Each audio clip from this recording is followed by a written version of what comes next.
Recording in progress. Recording stopped.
Yeah. Testing 1, 2. Can you hear me now? Oh, I'm gonna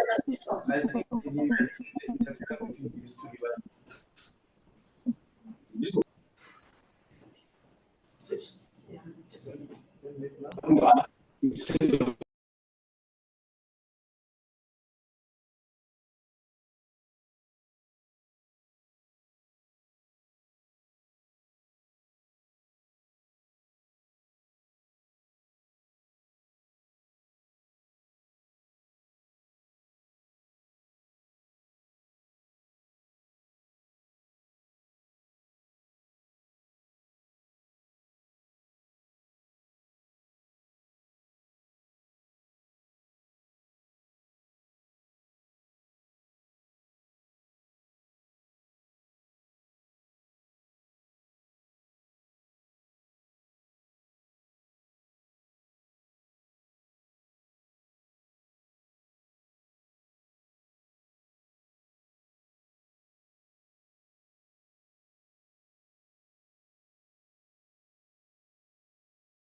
The House Chairperson.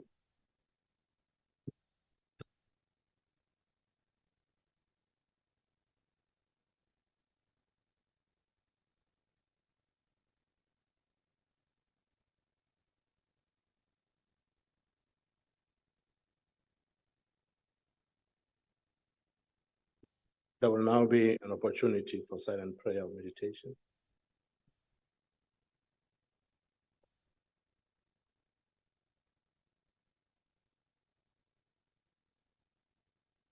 Please be seated.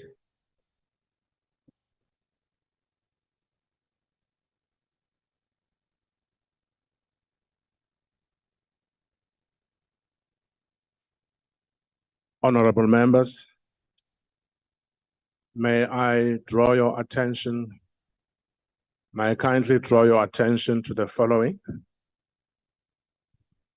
Honorable members, I have received information that a number of ministers are not available to answer questions to the social service cluster being taken in the House today.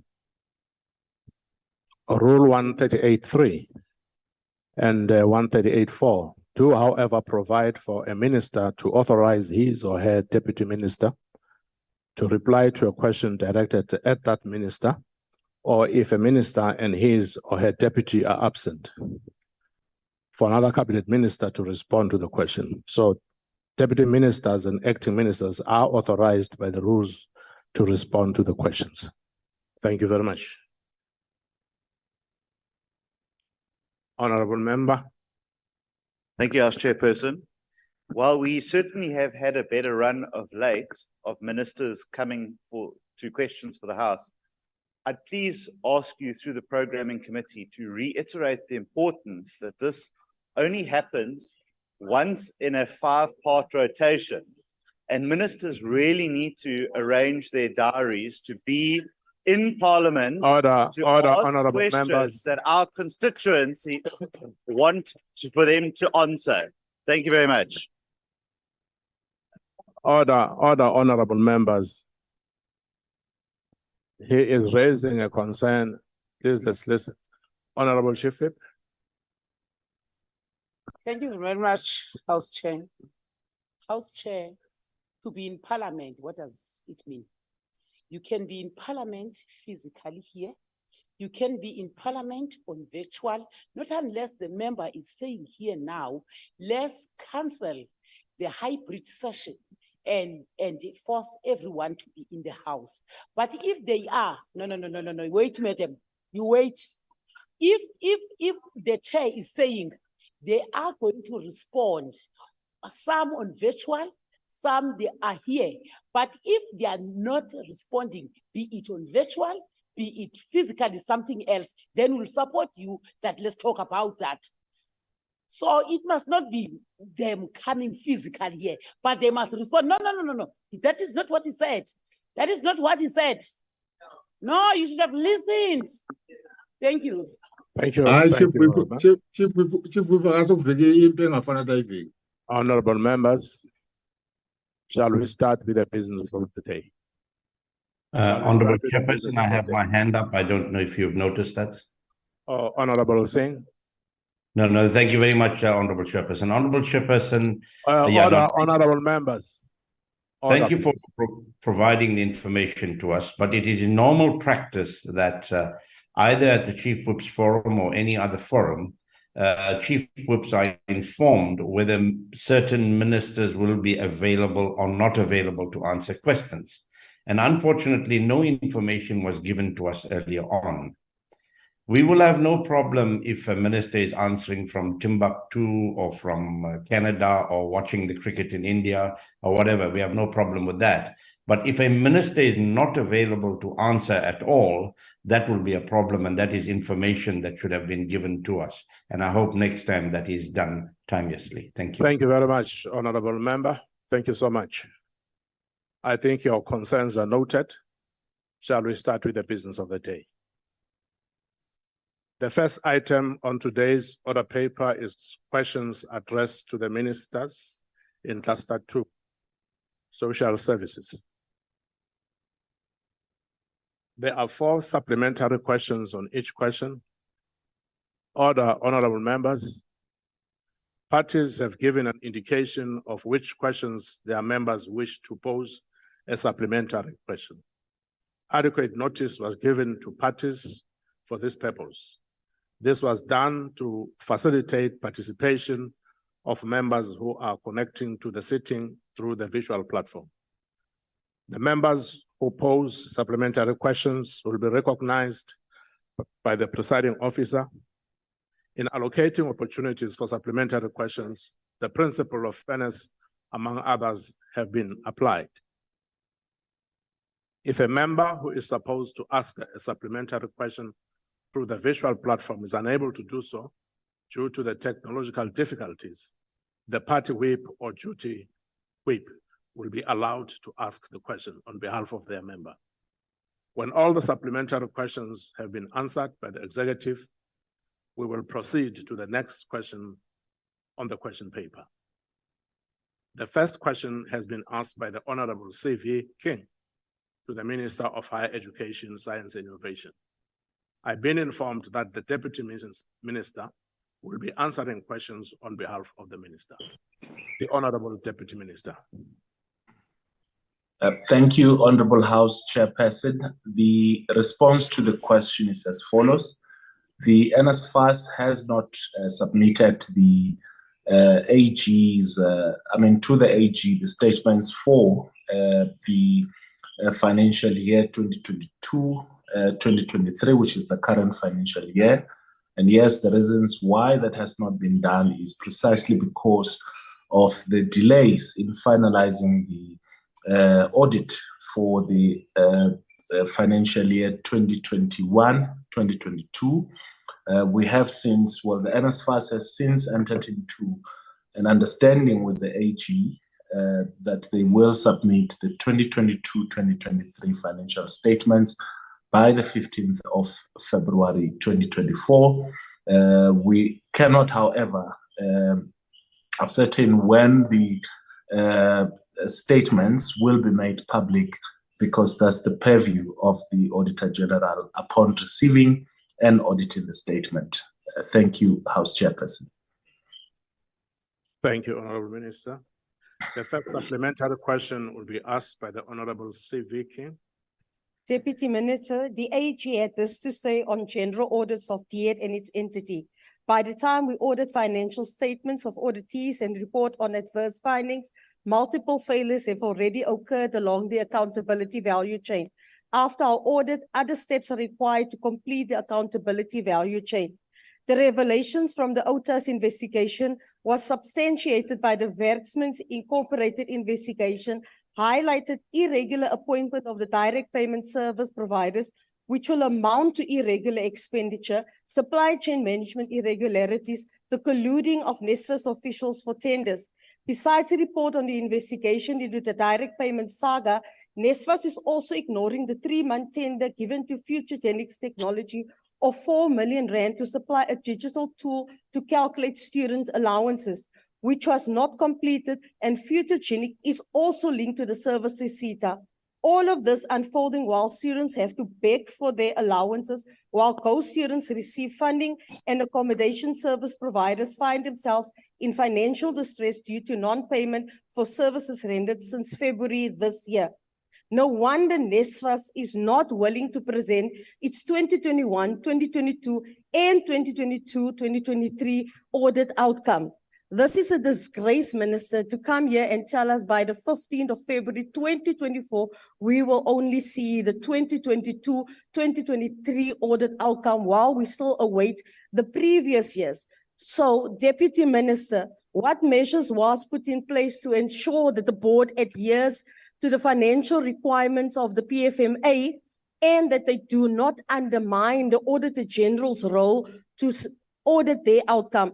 And what have you been doing with your minister to ensure that this NSFAS is being brought to book? Thank you, Honorable Member. Honorable Minister. Thank you, House Chairperson. I think firstly, the question related to the financial statements 2021, 22, 23, and I think we have responded to that question. That's the first thing. The second thing is that we are not undermining, or NSFAS is not in any way undermining the Auditor General. They have entered into an agreement with the Auditor General that the financial statements for 2022-2023 will be submitted by the 15th of January 2024. And that this delay was obviously caused by the delays, which we have explained both to the Auditor General and also to the Portfolio Committee, which were necessitated by the transition from having NSFAS as a loan dispensing scheme into a bursary or grant dispensing scheme. There is nothing untoward, and that all of this are not in any way related to the matters that the Honourable Member is trying to ventilate. What I can say, as a matter of fact, is that the Minister has received the report from Werksman, and that through his legal advice, he is looking into that report, and that anything else that emanates from that report, the Minister will make a statement. And over and above that, the chairperson of the NSFAS, on behalf of the NSFAS board, has also made public statements on the actions that they will be taking in implementing the Werksman's report. We believe that these are sufficient measures which will necessitate stability in the NSFAS.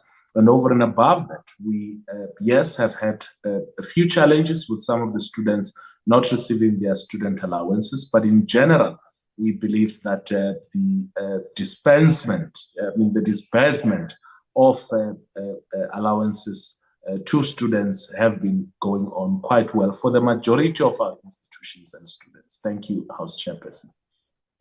Thank you, Honourable Minister. The second supplementary question will be asked by the Honourable Mananiso. Thank you, House Chair. Honourable Minister, recognizing the interventions to combat mismanagement in NSFAS by law enforcement agencies, such as the Special Unit in Investigations, which found that more than 5 billion NSFAS scam money was possibly allocated to students who did not qualify to be funded by the institution. This includes investigations which led to repayment to NSFAS from some universities and colleges. The NSFAS CEO has recently been dismissed for matters related to the payment system. What consequence management interventions have the Minister and NSFAS management implemented in relation to the NSFAS disbursement challenges? I thank you. Thank you very much, Honourable Member. The Honourable Deputy Minister. Thank you very much, House Chairperson. I think the chairperson of the NSFAS board, in quite an elaborate statement, have indicated what the NSFAS will be doing in terms of consequence management. Firstly, the action that has been taken towards the CEO, the former CEO, based on the recommendation of the Werksman investigations. Secondly, the chairperson has also indicated that they will be taking further action against senior managers who may have been involved or implicated by the Werksman report. And I think a progress report to that effect will be furnished to the Portfolio Committee. Thirdly, that the 4 financial companies, fintech companies that were appointed to disperse the grants to the students there is a process. I've been assured by the NSFAS that there is a process that is in place to ensure that they follow through the recommendations of the Werksman report in that regard. It is not a decision that can be taken easily, that of the termination of the contract, because we have to take into consideration the fact that they're responsible for the payment of students' allowances currently, but also that there are legal implications in terms of the termination of such contracts. And I think until such processes have been concluded, details will be given to both the portfolio committee, this house, and to our country. Thank you very much, Honorable Deputy Minister. The Honorable Shekwambana, that's a supplementary question. Thank you very much, House Chair. Chair, the National Financial Student Aid did not submit their financial statement of the year 2022 and 2023 financial year.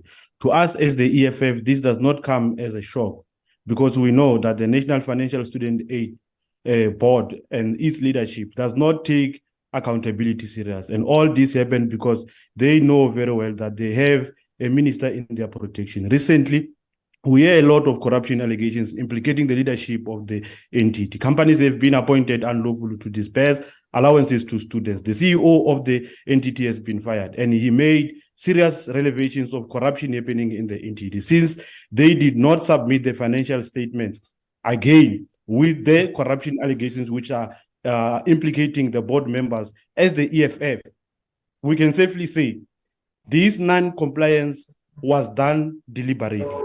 It was done deliberately so because there is a report, Minister, that was supposed to be sitting in the eyes or Honorable member, you are exceeding your time. Could you please pose a question? Yes, my question is that when are we receiving the report of Professor Jonas Balim that it was having implications of people from the NSFAS board who are the reasons of the problems we are sitting with today in NSFAS? When is the report coming public? Because it is public a report that's given to the people for them to have that report. Because this corruption is happening. Thank you very much, Honorable member. Your time has lapsed. Honorable Deputy Minister. Thank you very much, Honorable House Chairperson. I think the member needs to familiarize himself with the details and reasons why the financial statements for 2021, 2022 were not submitted, which mainly has to do with the transition between NSFAS dispensing loans into NSFAS dispensing grants, and the confusion that existed between the transfer from NSFAS to universities and universities paying back that money to the NSFAS. And we both universities, Auditor General and the NSFAS are working around the clock to make sure that we finalize all of those details. And as it relates to all the other reports that the member is, demanding, I think we'll get more information on that. But as far as I'm concerned, all reports concerning whatever challenges that the NSFAS had faced in the past had been made, public. And I suppose that's why the member is aware of it. And, if not, we will try to furnish the member with the report. Thank you very much, Honorable Deputy Minister. The last supplementary question will be asked by the Honorable Zondo.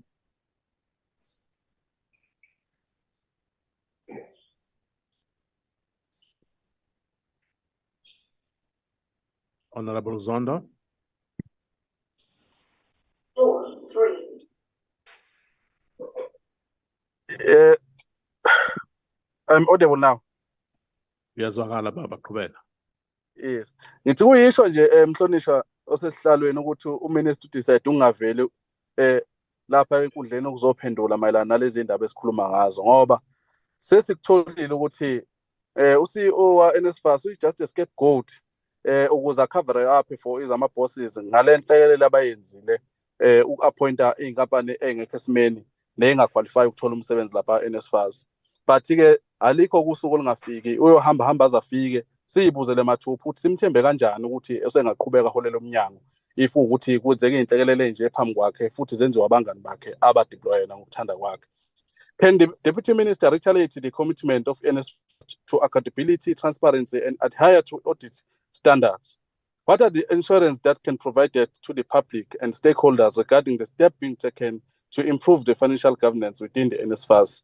Siyacela usiphendule okuqotho ngoba mhlawumbe sesithembele kuwena ukuthi ungaba ikusasa kulezi inyanga ezisele nje nisehulumeni ukwazi ukuhola lo mnyango ngoba sehluleke wanqama uMinister. Honorable Deputy Minister.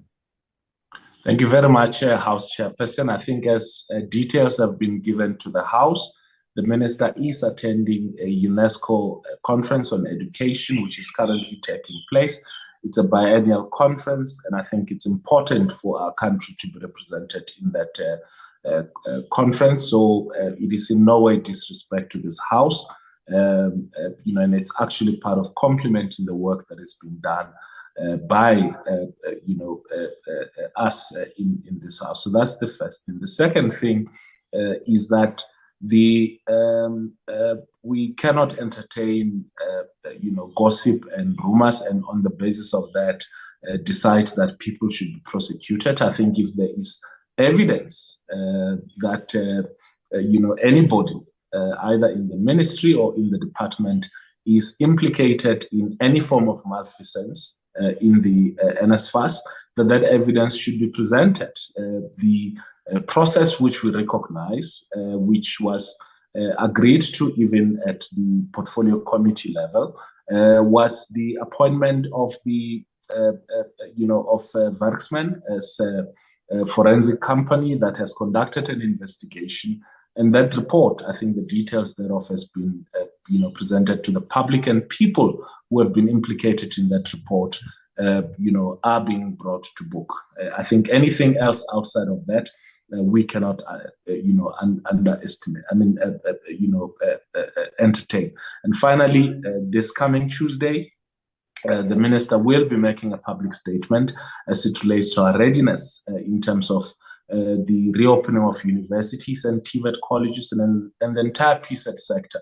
And I think we will provide more details in terms of how smooth we are expecting the reopening process to be for the academic year 2023-2024. Thank you very much, House Chairperson. Thank you, Honorable Deputy Minister. Question number 693 has been asked by the Honorable B.S. Madlingozi to the Minister of Basic Education. I've been informed that the Deputy Minister will be answering questions on behalf of the Minister. The Honorable Deputy Minister. Thank you, Chair. Greetings to you. I'm not going to repeat the question because it's known. I'll go straight to the answer.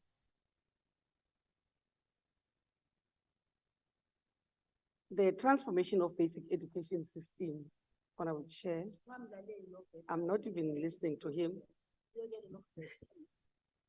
The transformation of the basic education system from the 18 apartheid education departments to a single democratic system followed the prescripts of the Constitution of the Republic of South Africa. Therefore, any legislative and policy framework that was developed anchored such a transformation process, including the decolonization of the basic education system in general. The apartheid will remember that there was a Bantu education which Black people were given as sawdust. And then there's another education where teachers were even given cars. Then Black teachers were walking to a school. And there were 18 fragmented education departments. So we had fragmented apartheid education departments. So as we started in 1994, we had to bring all of them together into a single education system, which talks to the Constitution at that time. So we had a National Education Policy Act 1996. We then came up with the South African Schools Act 1996 also. Then the Employment of Educators Act 1998 and the National Curriculum Statements with accompanying assessment policies. In that apartheid education in South Africa, the pass percentage, remember those of my age, they know there was a higher grade and a standard grade and a lower grade that was at 30%.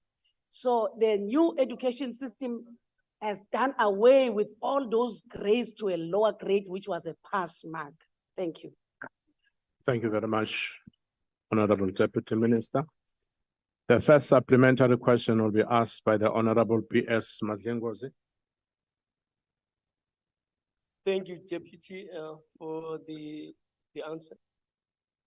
Chairperson, for the last 25 years, South Africa has seen university graduates roaming the streets, having placards written, "I am a graduate, I'm looking for a job, no my year." Is that not clear enough to see that the mediocre pass rate is generating low quality degrees that are useless in our real world today?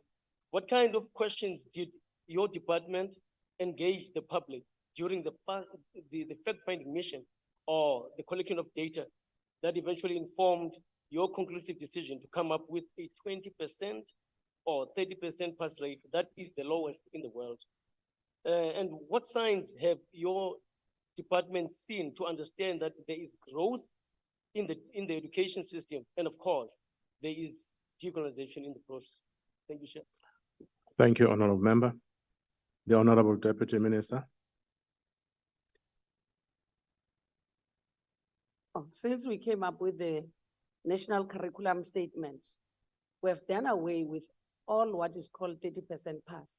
But we allowed learners not to be held back by a subject, one subject that a learner is not good at.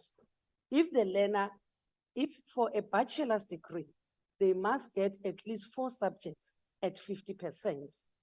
And those subjects are key subjects that determine the path of that learner, what does he want to do? So if there's a subject that the learner is not good at, then even if he can pass that only subject at 30%, not 20%, 30%, then we allow that child to pass, because we cannot keep the child to repeat the grade just because of this one subject. That's why there's this notion that other people who were part of the apartheid will say, now the pass rate in South Africa is 30%. There is nothing as a pass rate of 30% in South Africa, House Chair. Thank you.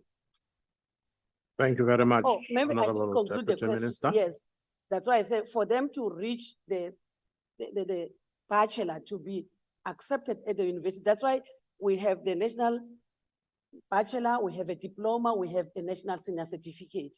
For those who may not want to go to university, will want to go and do any other skill other than going to the university. But I can elaborate that even now, we have introduced the 3-stream model that is vocational, technical, and academic, to not to hold children who our young people who don't want to do the academic route, but want to do a particular skill. That's what we're doing. The CAPS is addressing that. Thank you, Chair. Thank you very much. The second supplementary question will be asked by the Honorable G. Odwans. Thank you very much, House Chair. I feel that the Deputy Minister has responded to the question that I was about to ask. But anyway, the multiple interventions are required to improve the education system, and some internal and some are external.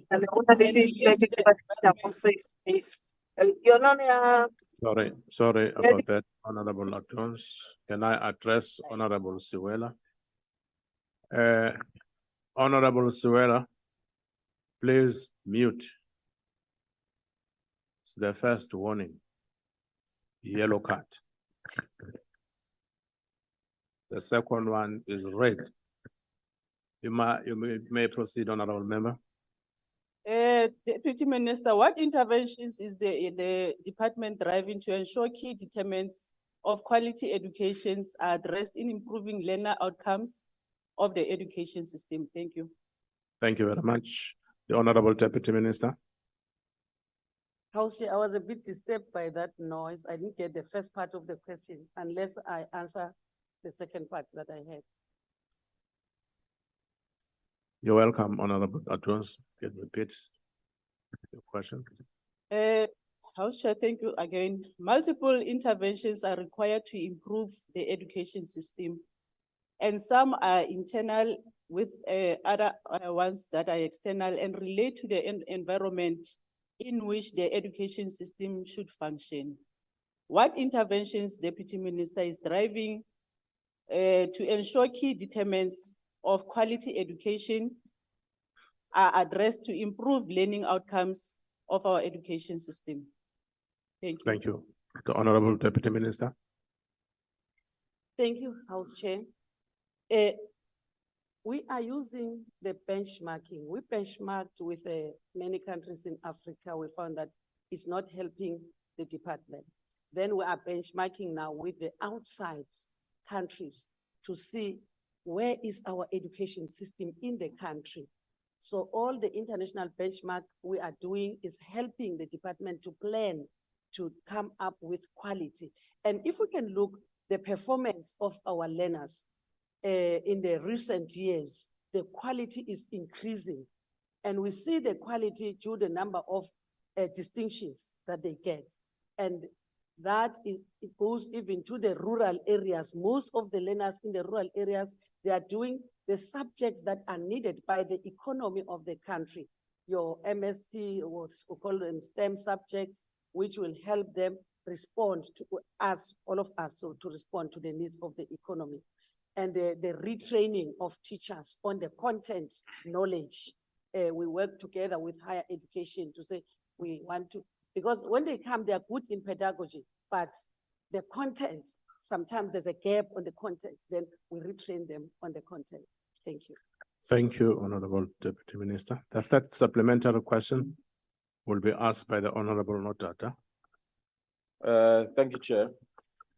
Deputy Minister, the ANC manifesto states that the governing party would prioritize policies and strategies targeting the achievement of quality education and learning outcomes.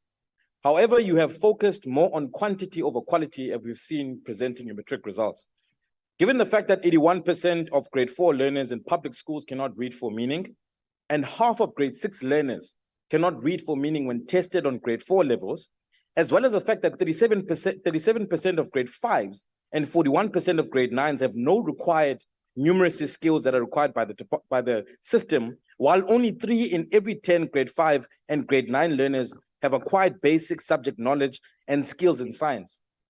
Would the Deputy Minister say her department has failed, or her failure lies in the development of policies and strategies to improve learning outcomes, or the implementation of such policies? Which one is it? Thank you, Honorable Member. Honorable Deputy Minister. The Department of Basic Education in South Africa has achieved its mandate. And those learners that are not reading for meaning at grade 4, but they pass at grade 12. I'm saying we are working, all of us, to look at the performance of the learners, then come up with the strategy to improve. There's no way we will say we're only focusing on quality and leave the quantity. The numbers are increasing, unlike during the apartheid era where we find that, yeah, we come from there. Then unlike that time of apartheid, Honorable Chair, House Chair, that we were even told that this year we need to cap and only 20 learners must pass matric. Black learners must pass matric. Now, all learners are free as long as they study and teachers are teaching them. They all pass, those who are supposed to pass. There's no capping. There is no capping. So we really want to thank the African National Congress with its policy, very good policies that has changed the landscape, education landscape in the country, and all our learners and most members of the society are very happy about the education system in South Africa. Thank you, Chair. Thank you, Honorable Deputy Minister. The last supplementary question will be asked by the Honorable J. Boshoff. Thank you, Honorable Chair and Honorable Deputy Minister. I must agree that only somebody who has never filled in progression schedules will think that 20 or 30% is a pass rate, but also just somebody who hasn't worked with a cohort of school leavers will believe that the school system prepares students for the life after school. At least after one leaves school, you know how to go to school very well. But to me, the essence of this question is the decolonization of education. A country like ours, with cultural diversity, can best be served by educational pluralism. A colonial mentality is to regard another land or another culture as the center and your own as the periphery. Therefore, a single undifferentiated curriculum in this country will always affirm one group and colonize another. However, Section 235 of the Constitution provides for self-determination for communities with a shared language and cultural heritage. Can we count on the government to facilitate decolonized education? Fair? Honorable Pershrop, what is your question? It follows. It starts with the word can. Can we count on the government to facilitate decolonized education for all by allowing pluralism in education as also provided for in the Constitution? Thank you. Thank you, Honorable Member. Honorable Deputy Minister, I don't know whether you managed to pick that question up, but you are welcome to respond. What I heard is decolonization of education. And that's the answer I gave when I started answering the question, which was being asked by Honorable Madlingos. And I said, this I approved in 1956, Freedom Charter. We responded to the Freedom Charter. The doors of education shall be open for all, unlike during the apartheid system, where doors were not open for all. Thank you, Chair. Thank you very much. We now go to question 701, which has been asked by the Honorable N. Lulane to the Minister of Sports, Arts and Culture. I've been informed that the Deputy Minister will be answering questions on behalf of the Minister. The Honorable Deputy Minister. Thank you very much, House Chair, and good afternoon to honorable members all the way from India. Chair, the win extends beyond the rugby field.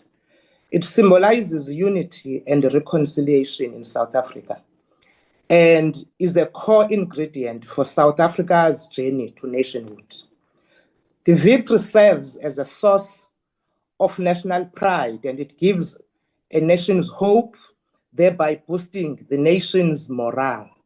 Moreover, it promotes diversity and sportsmanship while fostering a sense of identity and belonging among South Africans.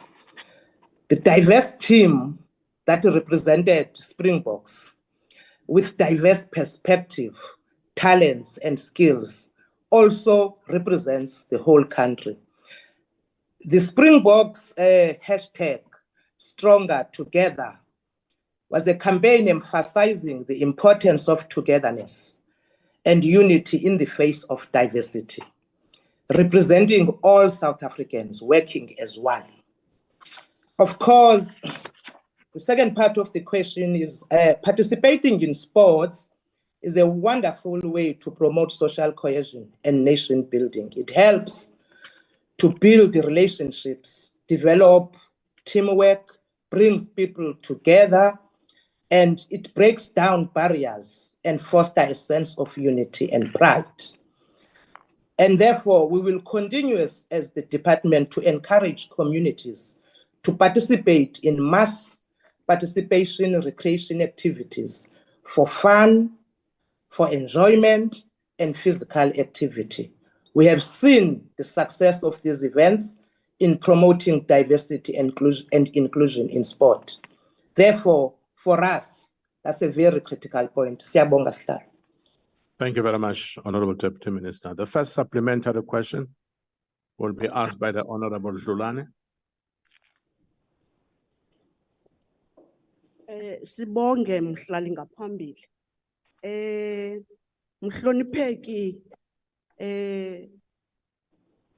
ndisukuma ndifuna ukukubuza okokuba ingaba yinyani nale ithi apha eMzantsi Afrika ezemidlalo zisamile ngokwembali yethu yocalucalulo apho iintlobo ezithile zemidlalo zingafikeleleki kwezinye iindawo ngenxa yezizathu ezithile ezahlukahlukeneyo phaya ezilokishini, emaphandleni nakwezinye iindawo ezidolophini. Nilisebe njengoba sowusitsho, nenza ntoni ukuphuhlisa okokuba mayibonakale icace uba akusekho njalo? Siyabulela mhlonitshwa. Thank you, Honorable Member. The Honorable Deputy Minister. Siyabulela sihlalo, ndibulele kusihlalo wekomiti yezemidlalo nophuhliso. Isebe into eyenzekayo kunento ekuthiwa apha kule department yethu yi-conditional grant framework. I-conditional grant framework ke sihlalo yimali esiye siyithumele kuwo onke amaphondo osithoba. Le mali ke iya kumaphondo osithoba ijongana nemidlalo efana nalento sithi si-school sport, nalento sithi i-club development, nalento sithi zi-sport academies, nalento sithi zi-sport confederations, nento esithi kasiyibizayo i-active recreation. Ifanele into kokubana ibe ngamaphondo aqinisekisa into bana ezo programs ziyenzeka kuzo zonke indawo, kuwo onke apha abantu bahlala khona, ezilalini nasezilokishini. Kuba kaloku isebe lona lingusebe elikhulu alizokwazi ukufikelela kwezi ndawo zonke. Into eyenzekayo ke siyayazi into kokuba iziport codes ezizona zona siye saziprioritize ziyi-16 esizona zizaziyo into yobana ziyathandwa and zidlalwa kakhulu emakhaya. Kubekho le midlalo ke siyibiza ngokuba zii-indigenous games. Le midlalo ijongene nathi phaa apho sihlala khona, saprioritize eziyi-9. Siqinisekise into yobana le grant iyazisapota ezo programs. Ngokwazi kwethu ke sihlalo into kokuba phaya ezilalini umzekelo bayasebenzisana amaphondo neenkosi zasemakhaya. Umzekelo phaya eQwaqwa kusetyenziswene kakhulu nabatlokwa bamkhohlengi ukusebenzisa into uqinisekisa uba ezi programs ziyenzeka phaya besebenzisana neenkosi. Kanti siyazi nokuthi phaya eMuletshi ePhulukwana yezenziwe ezi program. Umzekelo kanti siyazi ukuthi naphaya eKuruman eNorthern Cape yenziwe le program phaa kusetyenziswana nobukhosi bakwaJantshi. Ndizama ukuthi ke nangona siyazi into yobana ingangabonakali ngokupheleleyo into yobana senzani, kodwa kuninzi esikwenzayo.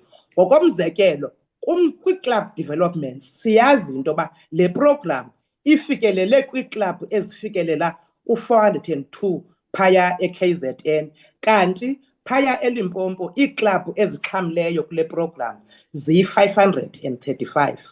Izikolo ekukwazileyo kufikelelwa kuzo ziyi-4,400.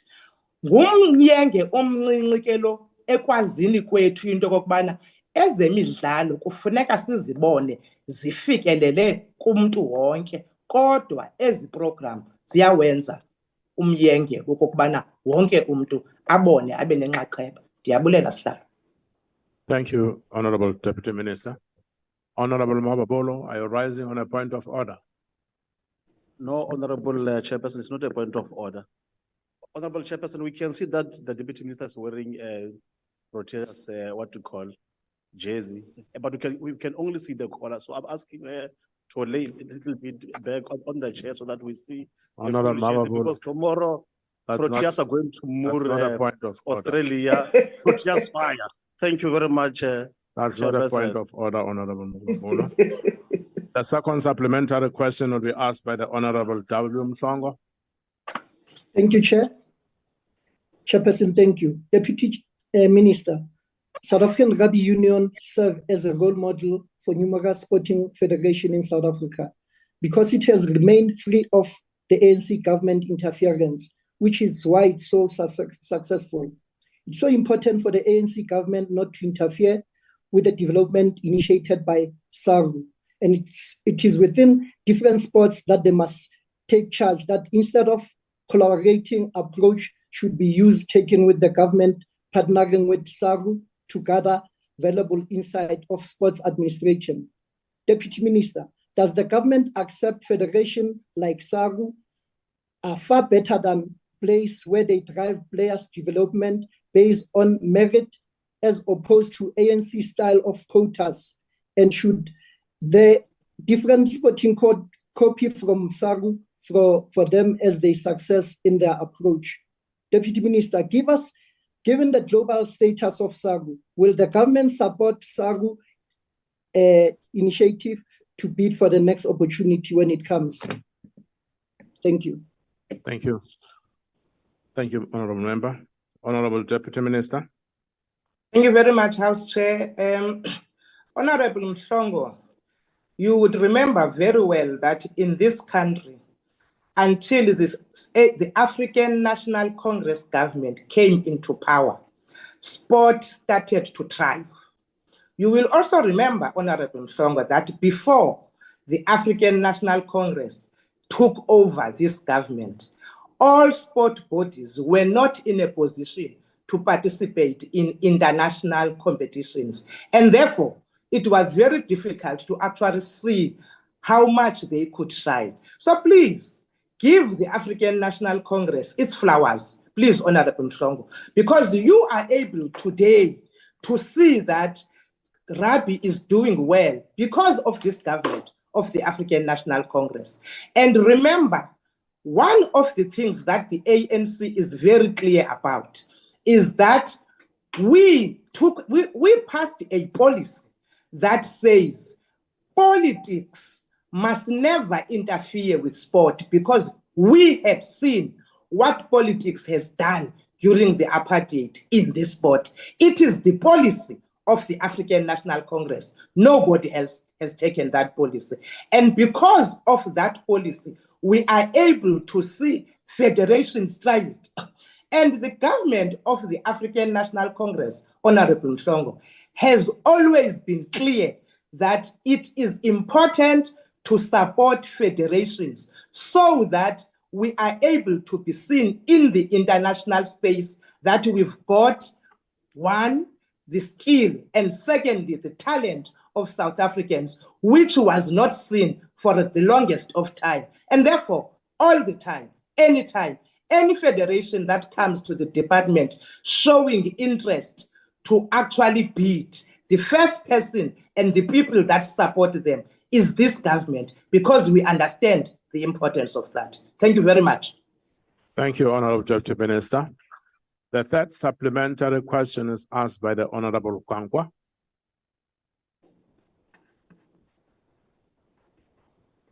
The Honorable Kwankwa.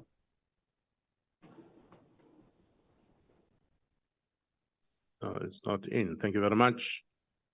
The last supplementary question will be asked by the Honorable Mtetwa. Thank you, Chair. Deputy Minister, do you have any intention to replace the Springbok emblem that reminds some of us the yesteryears of apartheid, such as statutes that were removed, and in line with redefining our path to true reconciliation and socially cohesive society? Those who have chest pains when we mention apartheid, they must live with it. We will never stop referencing to apartheid. Thanks, Chair. Thank you, Honorable Member. Honorable Deputy Minister. Thank you very much, House Chair. Remember, Honorable Honorable members. Remember, Honorable Mtetwa, when we speak about nation building and social cohesion, we are actually talking about all South Africans, black and white, being able to feel being part of this country. And of course, the importance of nation building and social cohesion is for all of us feel that we do not actually want to make others uncomfortable because of their color. That's one important thing.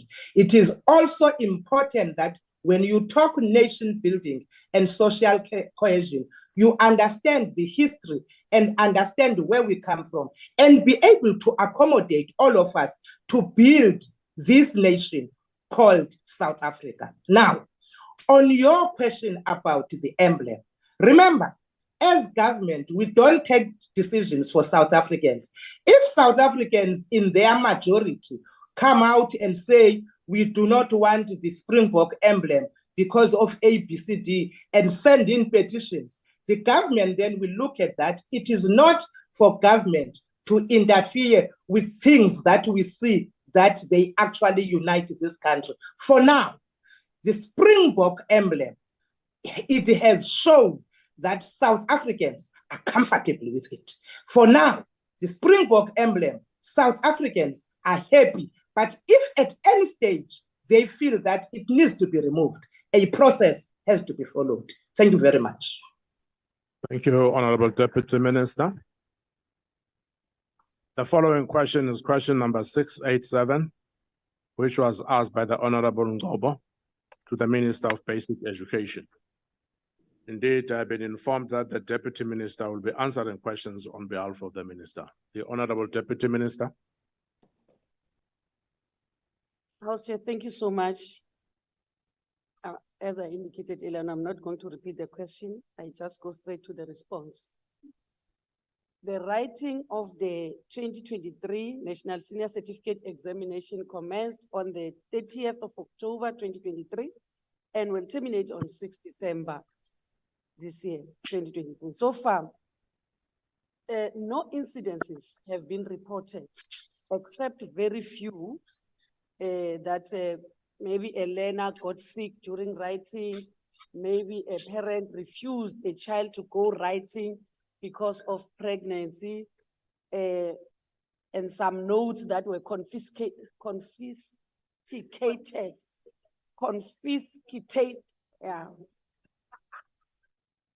from our children. Ngabe ngikhuluma ngeSwati ngabe ngimnanzi njani ukuthi lama notes la athethwe la bantwaneni la bebawabhalile. So ngilawo nje ma incidences that incidences that were reported, but all incidences of irregularities, whether administrative errors and omissions or behavioral offenses and acts of honesty will be dealt with by the Provincial Examination Irregularities Committees and presented to the National Examination Irregularities Committees for ratification in January 2024 prior to the release of the results. This will ensure that cases are speedily dealt with and candidates' results are not withheld coming the day of the announcements of the results. But so far, examination has been running smoothly. Thank you, Chair. Thank you, Honorable Deputy Minister. The first supplementary question will be asked by the Honorable Ngobo. Thank you very much, Honorable House Chair. Honorable Deputy Minister, there is an observation here that there are serious irregularities that continue to take place. I'll give an example. In KZN, from just one circuit, 5 invigilators have been suspended for wrongdoing. And that shows how bad the situation is. And therefore, the question to the Honorable Deputy Minister is, has the department offered quality practical training to educators and invigilators in particular to ensure that past incidents of cheating and any other wrongdoing do not happen again? If not, why not, Honorable Deputy Chair, Minister? Thank you very much, Honorable Member. The Honorable Deputy Minister. Thank you. Honorable Ngobo knows very well that issues that maybe were not reported to the department they have a right as members of the portfolio committee to report them. But in this instance, the cases, the invigilators have been suspended and they were trained.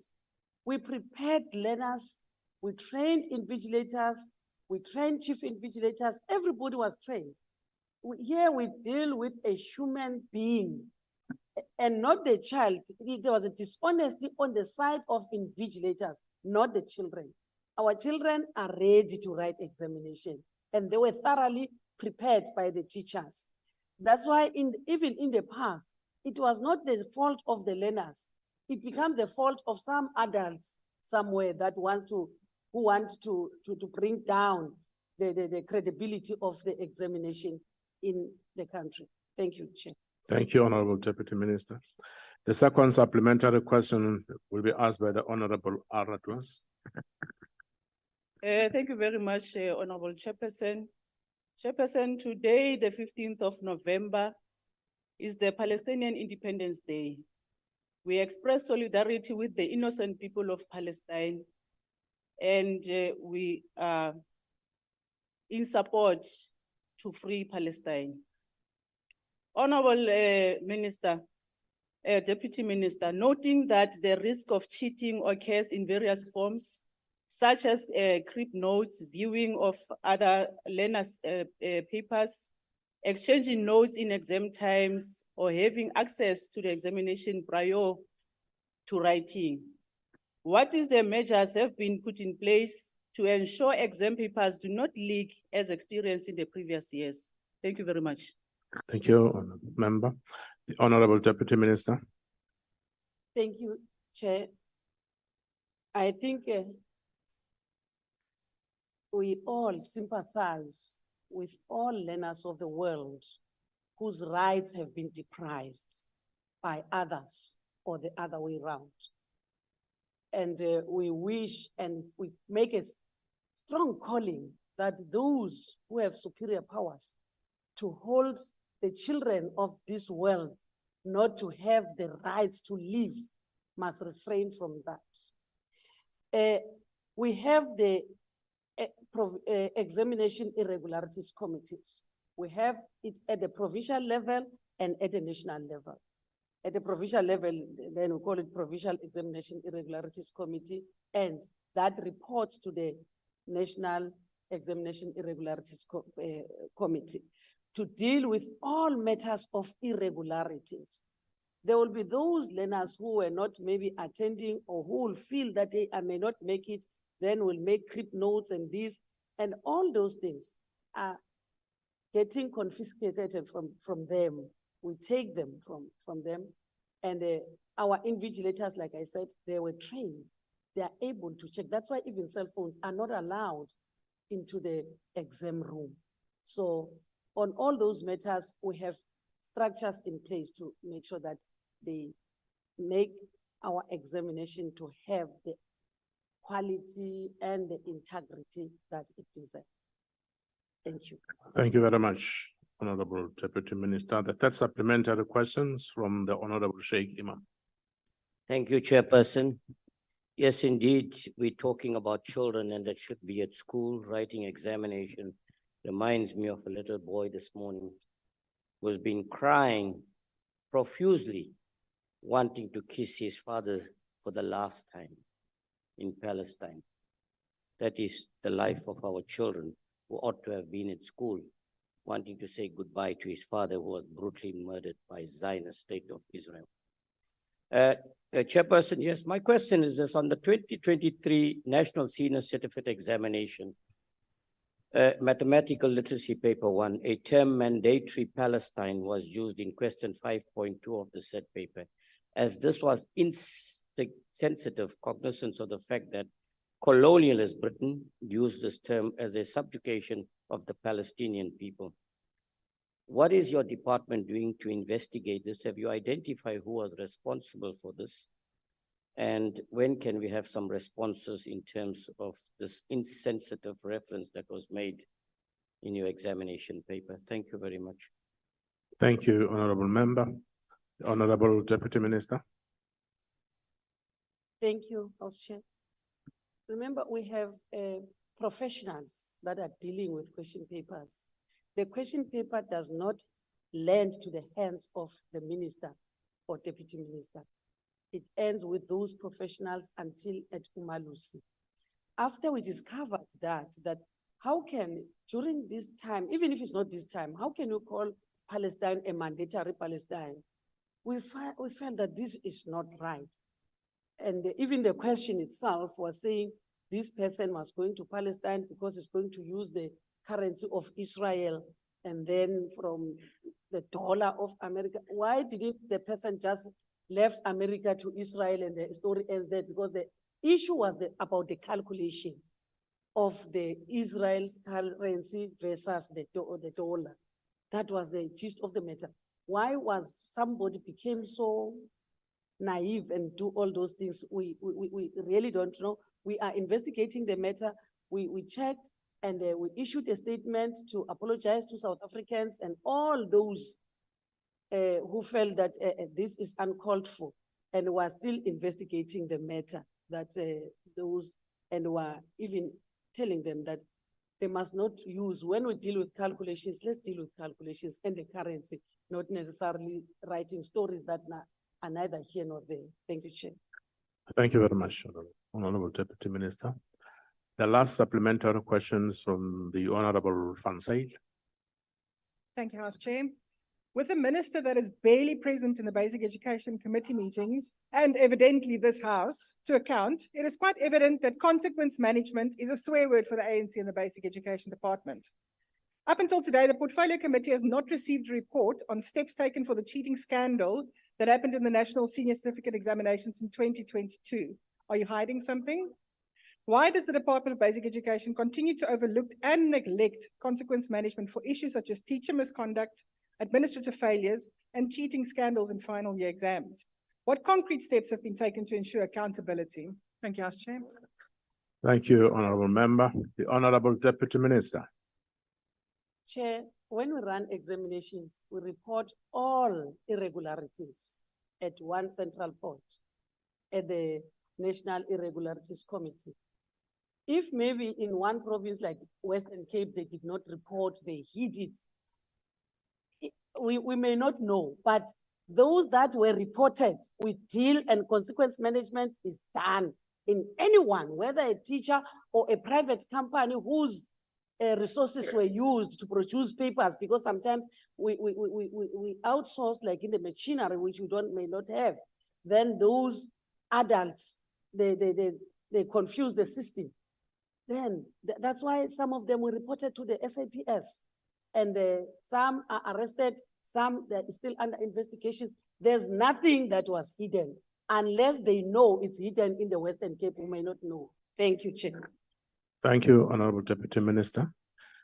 We now go to question number 702, which has been asked by the Honorable Kela to the Minister of Health. The Honorable Minister. Thank you, Honorable Chairperson. And thanks to the question from Honorable Kela, which is to deal with the issue of food security, or safety rather, concerning fake foods. In reply, Honorable Member, the norm for inspecting food premises is that there should be at least one visit to such outlets in every 3 months, or at least 4 times a year. The frequency of inspection is, of course, dependent on the resources available, and more especially the personnel, the relevant personnel, who are the environmental health practitioners, ordinarily known as health inspectors.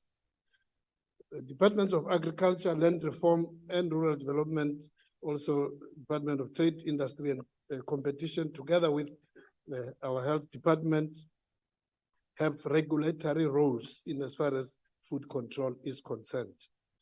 The 3 departments collaborate with each other at various levels of the food chain provision, from production, which agriculture is involved, plant and animal health, genetic modifications, food quality, safety, when it comes to food quality and safety and labeling and food hygiene, that's where health department comes in. Nutrition and consumer information in as far as food is concerned, that's where health department comes in.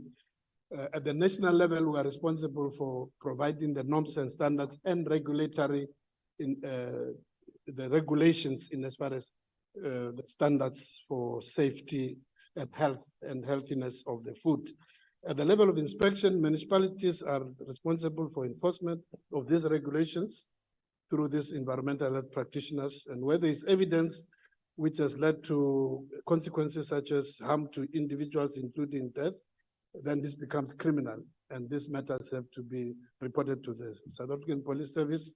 And also where there is evidence of expired and fake foods, all this becomes criminal. They have to be identified by environmental health practitioners and then escalated to South African Police Service for further action. And in this case, the police are also having the responsibility of they do have the capacity to do the inspection and seize and take criminal steps against such people.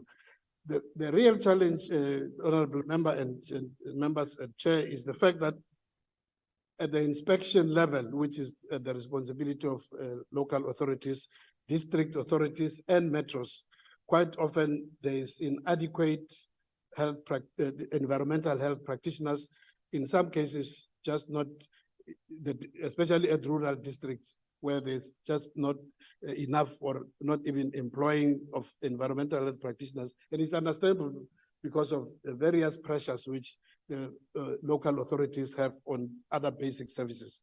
So that is the legal, the regulatory and environment at the current moment, that function from the constitution in terms of environmental, the municipal health services, which also include environmental health, is at the level of district authorities and also metros. So that we do work with them to provide support, but at the end, that's where the actual practical inspection lies. Thank you very much, Chair. Thank you very much, Honorable Minister. The first supplementary questions asked by the Honorable Keller. Enkosi mhlali ngaphambili. My follow-up question, Minister. Government institutions have highlighted the risk of counterfeit foods, and arrests have been reported of factories which produce counterfeit foods products such as alcohol and various foods which are produced under conditions which do not meet health standards, nor are they certified by the South African Bureau of Standards. More research needs to be undertaken on the extent of a counterfeit foods product. What is the prevalence of medical cases due to the counterfeit food and all other food brands, low quality controlled production? Thank you, Honorable Member. The Honorable Minister. Thank you, Honorable Chair and members. Thanks, Honorable Member. The current situation is that we don't have a very clear process in terms of, because this is not a notifiable, food poisoning is not currently a part of notifiable medical conditions. So we don't have a reliable data in terms of the prevalence. It's a matter which, working together with our local authorities and also colleagues at the provincial level, we can be maybe going forward, look at the extent to which this is prevalent. So at the current moment, it remains anecdotal in terms of various cases emerging in various places.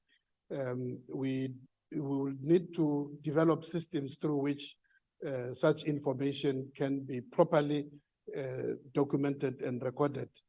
But we are following up with colleagues in provinces working through our food security at national level and also our environmental division to make sure that this enforcement and of course, we are also working with the law enforcement. Already we have a process where working with the South African Police Service and Home Affairs, we are working together to intervene in terms of stopping the scourge of this fake food and also expired food, which has caused quite a lot of distress, including even death of innocent young people.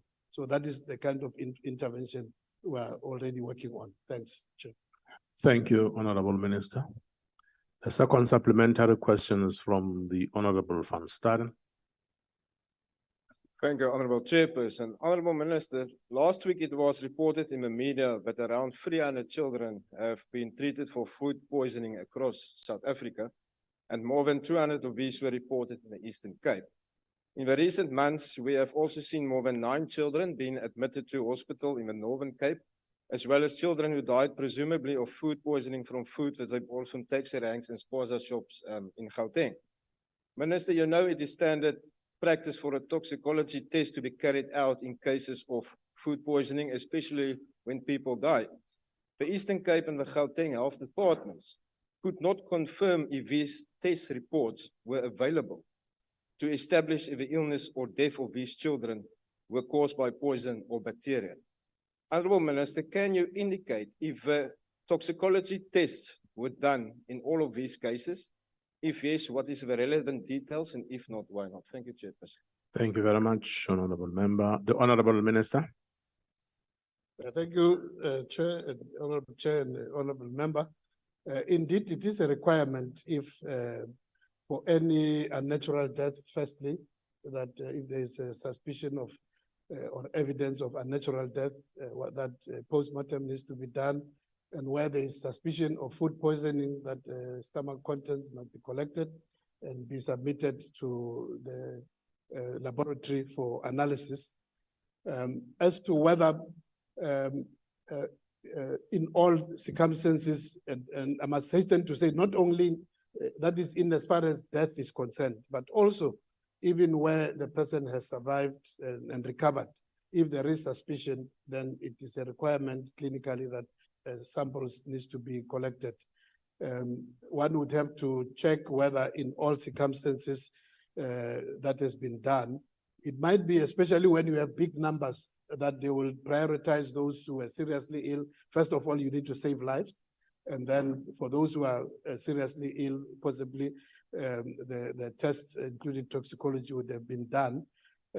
Sometimes because of the pressure on the chemical laboratories, it does take some time because in analyzing those, there's a lot of steps which needs to be followed to finally arrive at which particular chemical, can be identified as being causative in terms of those stomach contents. So at the current moment, I'm not in a position, Honorable Chair, to can confirm to the Honorable Member as to how many of those have been done and what was the results.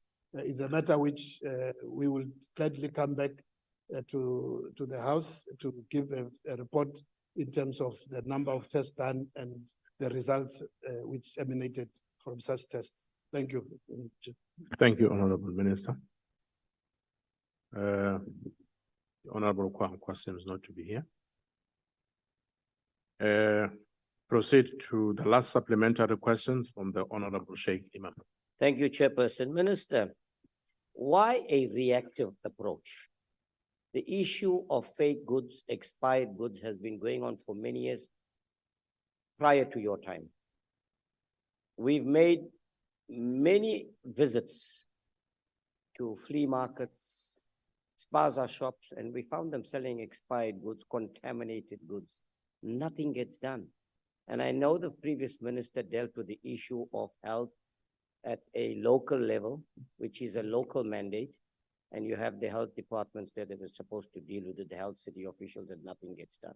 Now, some of our children have died. Now that they have died, have your department gone there to investigate like you say, that with every 3 months, you must do an inspection.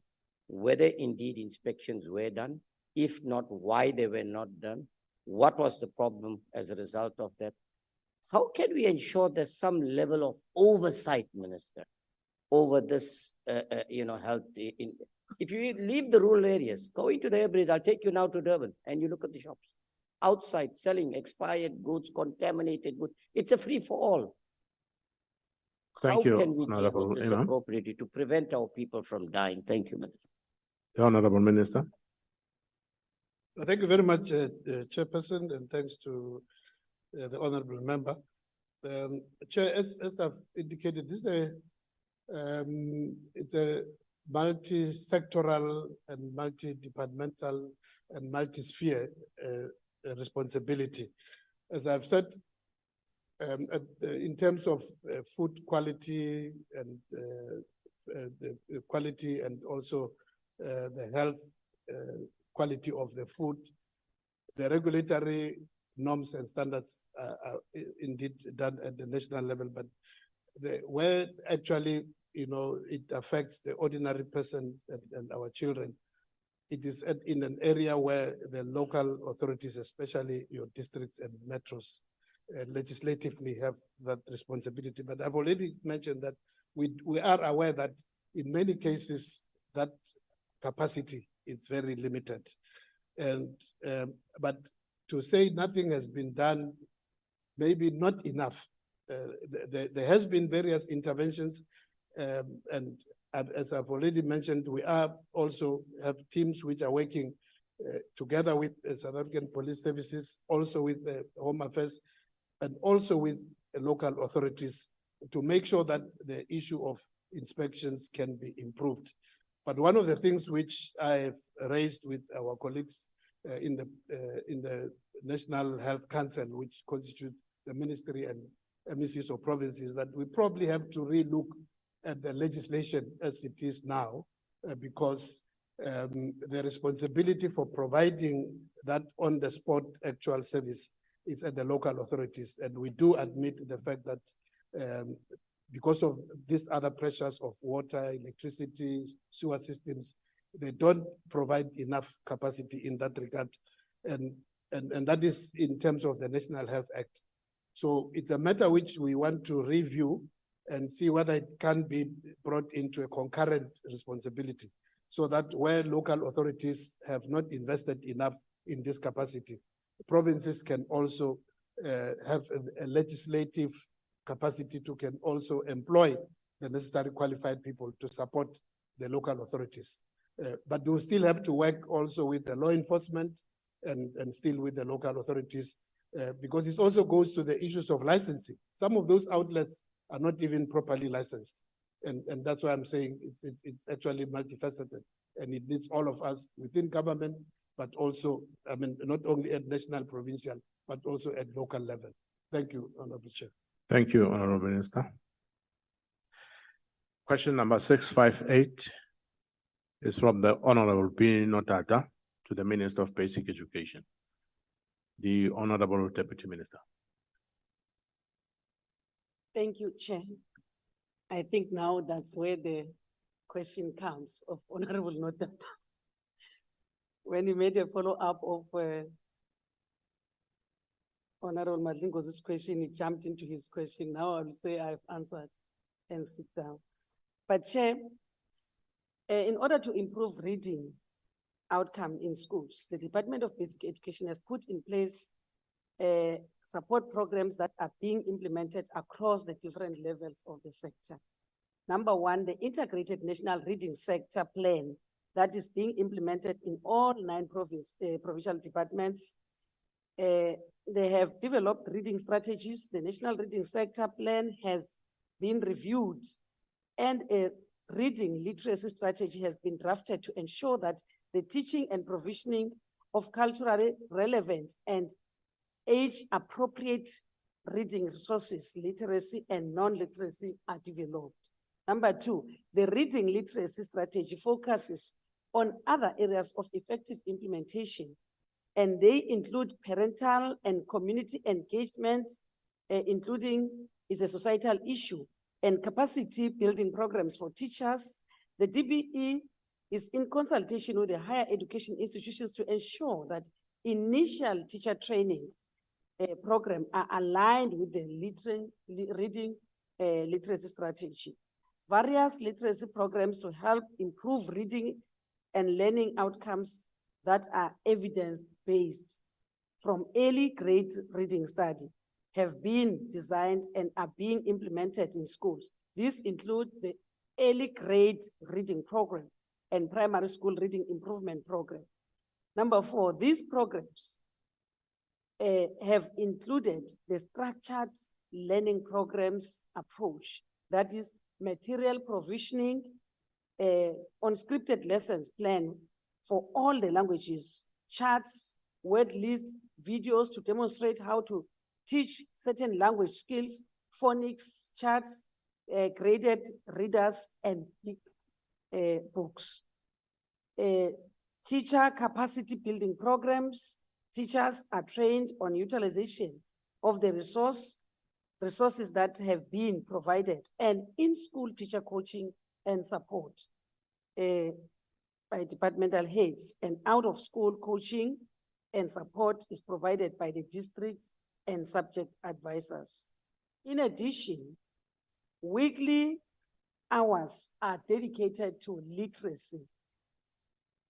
Then, in terms of adding more hours dedicated to reading, it should be noted that language and reading in particular have the biggest allocation of contact time in the school's timetable. Unlike in the past where we focus on the other content subjects, now we have put more time on the language for learners to be able to get it right. Thank you, Chair. Thank you very much, Honorable Deputy Minister. The first supplementary questions from the Honorable Notata. Thanks, Chair. Deputy Minister, my question has 2 parts in it. You've just responded to the last one. The reality of the situation is that many developing countries and countries that are first world that have good quality education have put together 2 to 3 hours per week additional for reading for meaning. We've just come back from Finland now as a study group, as a portfolio committee, and you'll find that it has a meaningful impact. For example, the Western Cape has tested the same model. They've put together 111 million towards reading for meaning, an extra 2 hours. And if you look at the statistics from Pearls, it tells you double the number of children can read for meaning in the Western Cape. So would you really consider that as the first part? The second component, Deputy Minister, is that the reality is that teachers cannot teach learners to read for meaning when they themselves cannot read for meaning or comprehend what they are reading. In fact, they fail the very same subjects that they teach when they are tested. Let's give you some percentages. 27.8% of teachers could not read analytically, while only 64% had critical reading skills at grade 6 level. These are regional tests that were done. And that only 32.4% of teachers had concrete problem-solving skills when tested at grade 6 level, and only 35% of them had abstract problem-solving skills. So these teachers, 1,575 of them, have been protected by SATU while delivering poor quality education to the most poor children in our country. So I wanted to check with you, Minister, Deputy Minister, how are you ensuring that freshly qualified teachers have the skills needed to ensure that they can teach learners to read for meaning and deal with the problem of unemployed graduates that are qualified to teaching instead of protecting those that are destroying our children's education? Thank you. Thank you, Honorable Notata. Honorable Deputy Minister.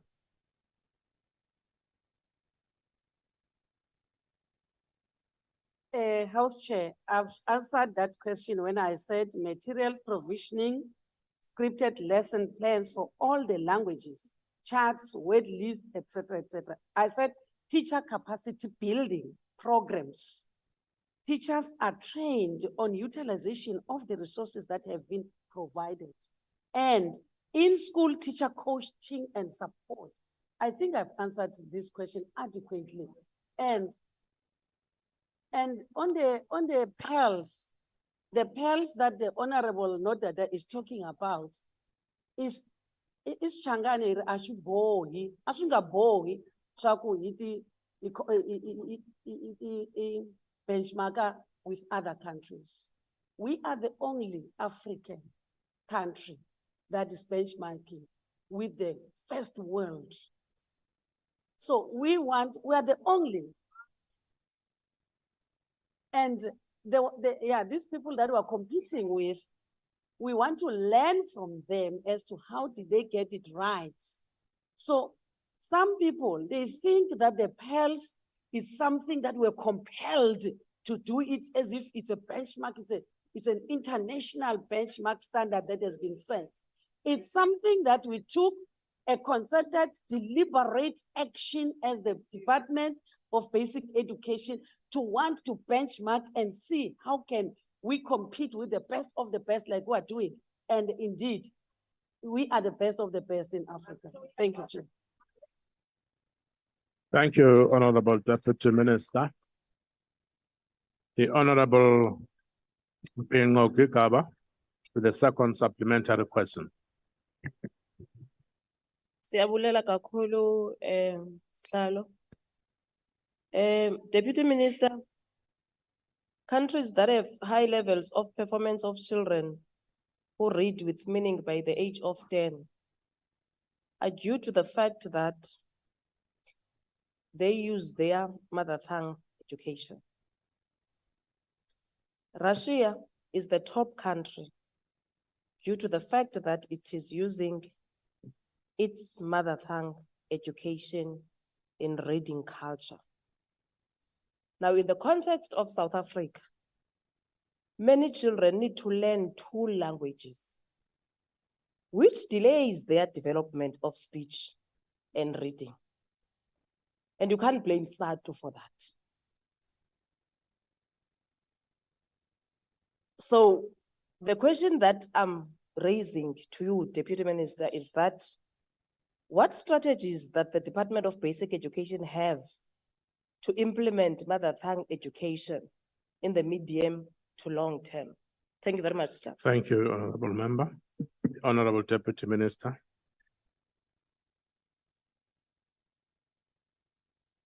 House Chair, in South Africa, we have 12 official languages.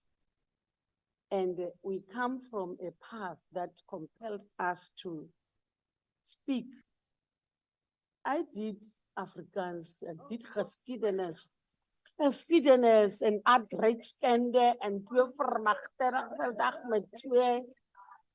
at that time. Doing Geskiedenis in Afrikaans and I was speaking Siswati, and now I come to school, I've never heard of this language called Afrikaans. Now we are told to do Geskiedenis and Adreikskende, Weskende and all this. So now, as the department, we are constantly reviewing and evaluating our existing policies and practices to ensure that where there are weaknesses, these are addressed. We have established that language is a fundamental barrier, as the chairperson of the portfolio committee says, to learning amongst the larger percentages of African learners who are taught either in English or Afrikaans, which is not their mother tongue. So the department has embarked on a program of mother tongue bilingual education. We call it MTBBE, which is currently being piloted in the Eastern Cape. And since we started with this pilot, when learners are taught physical science in isiXhosa, mathematics in isiXhosa because they speak isiXhosa at home, they are doing exceptionally well. And it tells now that we need to roll that out, that we promote all other languages other than to take 2 languages to think they are more important when the majority of South Africans are speaking the majority of other languages which were taken as inferior languages in the past. Thank you, Chair. Thank you, Honorable Deputy Minister. The last supplementary question will be, the third supplementary question will be asked by the Honorable G.E. Hendricks. Thank you very much, Honorable House Chair. Honorable House Chair, it was very comforting to listen to the Deputy Minister that there are a range of interventions, so that people can, so that learners can read for meaning. But what I want to know from the Deputy Minister, are we having success? Are we better, in a better position than we were when Bantu education ruled? Thank you very much. Thank you very much, Honorable Hendricks. The Honorable Deputy Minister. We are extremely better than Bantu education. Bantu education, girls were not allowed to do mathematics, science, and technology. Only boys were allowed. And Bantu education, we were only taught to read the Bible and nothing else. Women were forced to do home economics when boys are doing agriculture. Now we have programs to make sure that girls are doing mathematics, science, and technology. And we have programs to support a girl child. But now seeing that girls have almost reached that level because they are not prejudiced, we make sure that all learners now, because the girls are there, when we compare now the participation of girls versus the boys in mathematics and science, all the STEM subjects, girls are now exceeding the boys, the number of boys. So now we are taking them together, but making sure that girls are not disadvantaged. So we cannot be compared with apartheid. We live in a new era, a democratic era that is headed by the African National Congress. Thank you, Chair. Thank you very much, Honorable Minister.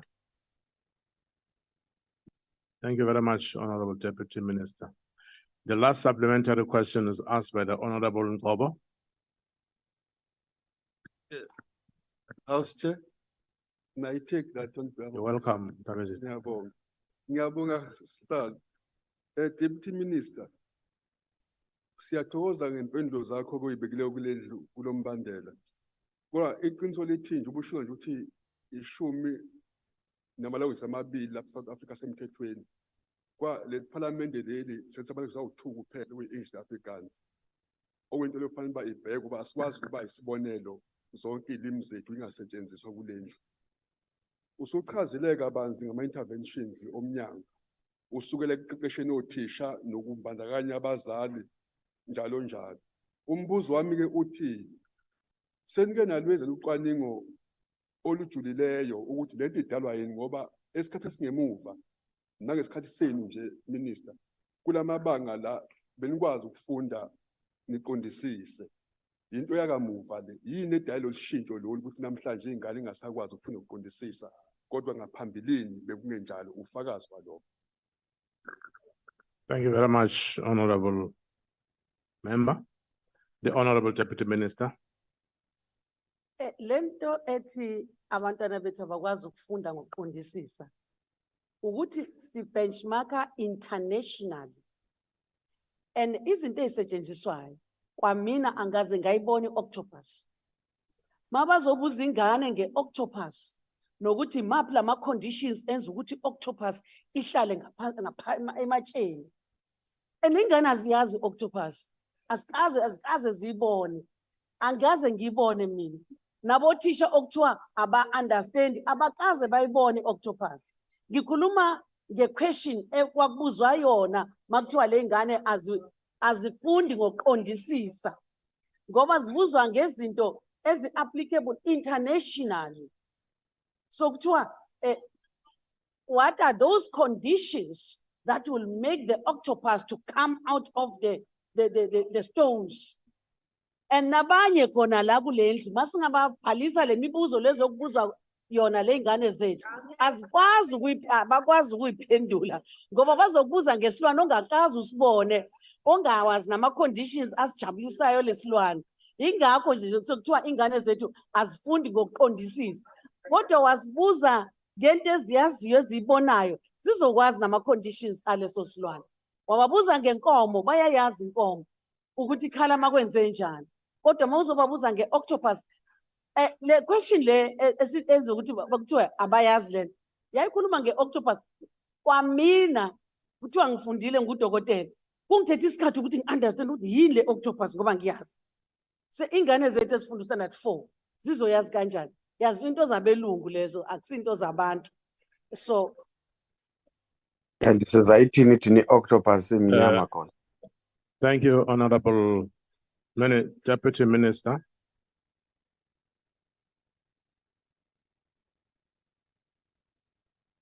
Thank you, Honorable Deputy Minister.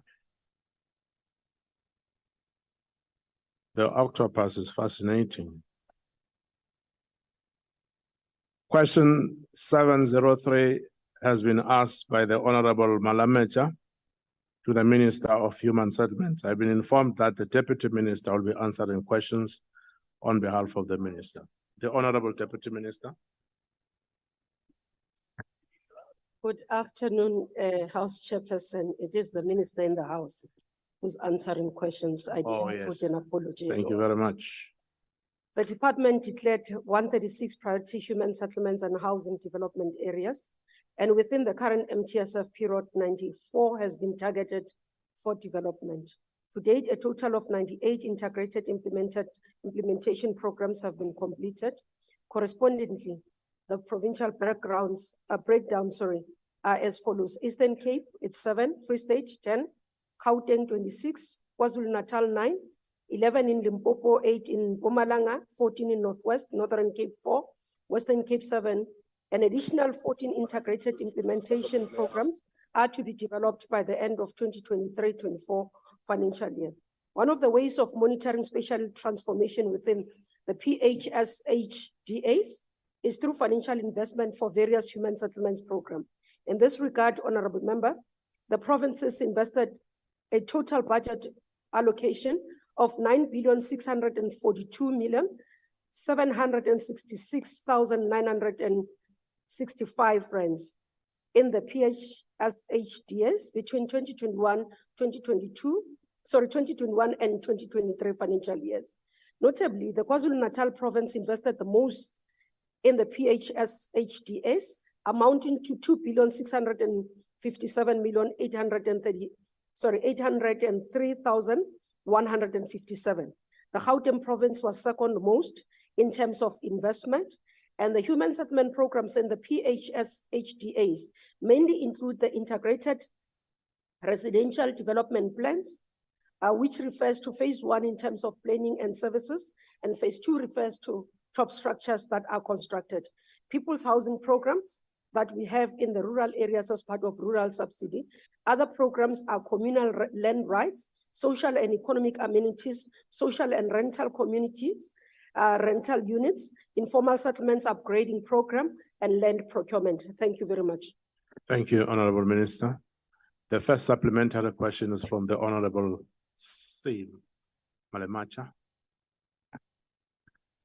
Thank you, House Chair.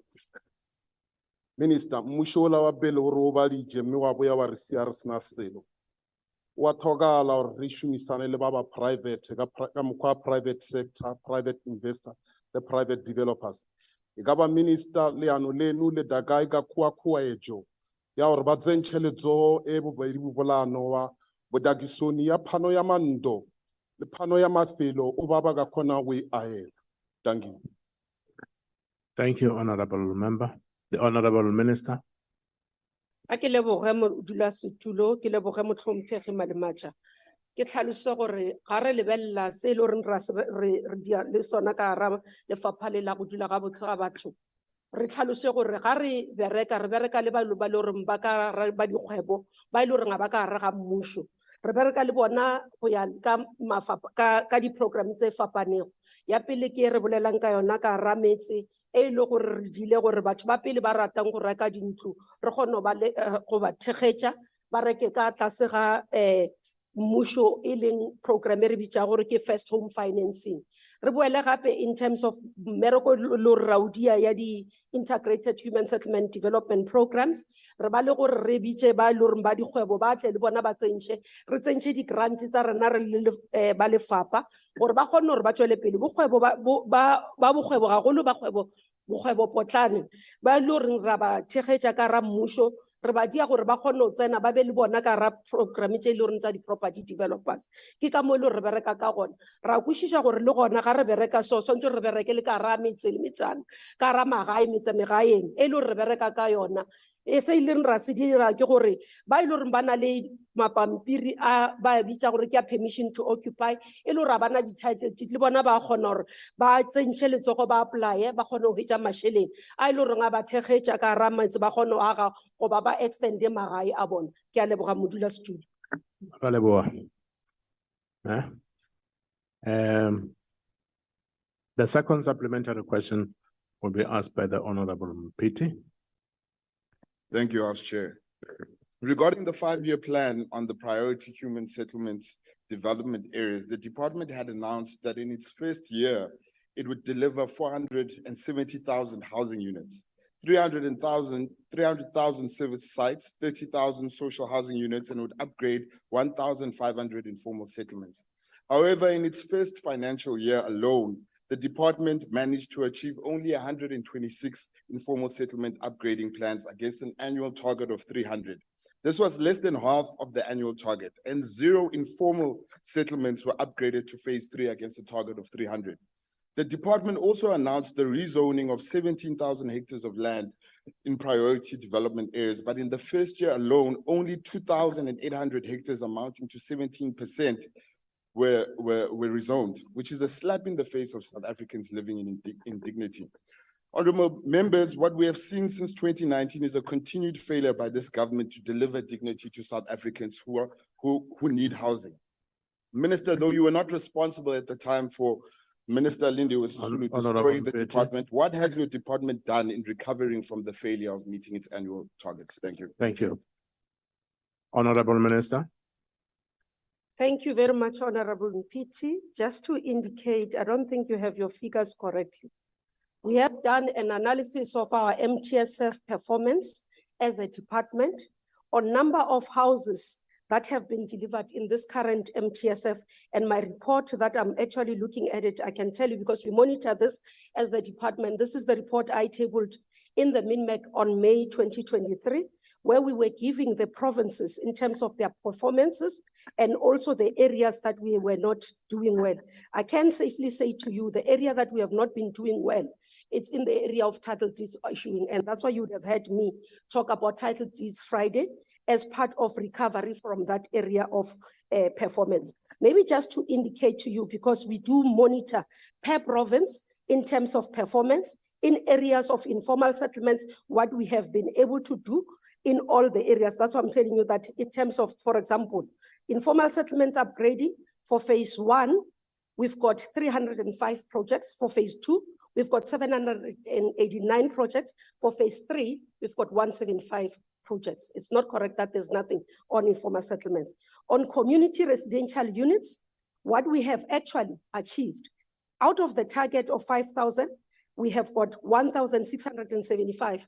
But as we speak, when I looked at the report that we are tabling next week at the MINMEC, actually we've surpassed 60% in this area. On the residential rental housing units delivered in the PDAs alone, 18,000 was our target. Actual program in May was actually sitting as 9,746, which was at 54%.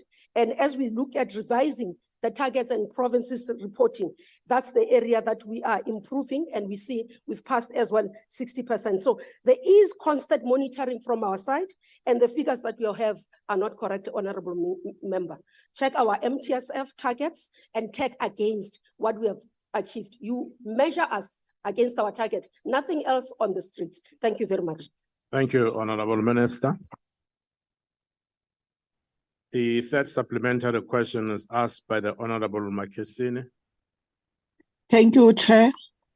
Minister, the most crippling issue with the development of your department post-1994 is that you have largely stuck to apartheid special planning, in terms of which Blacks and poor people are still confined to the peripheries, while the rich people, this area that are nice, are beautiful, are reserved for them. What plans if do you have any plans to bring our people closer to this area also? Nabo bafane nabanye abantu. 2, why have you given legitimacy to the apartheid special planning over the past years? Thank you, Chair. Thank you, Honorable Member. Honorable Minister, you've got what you call the liberty to decide which one you answer.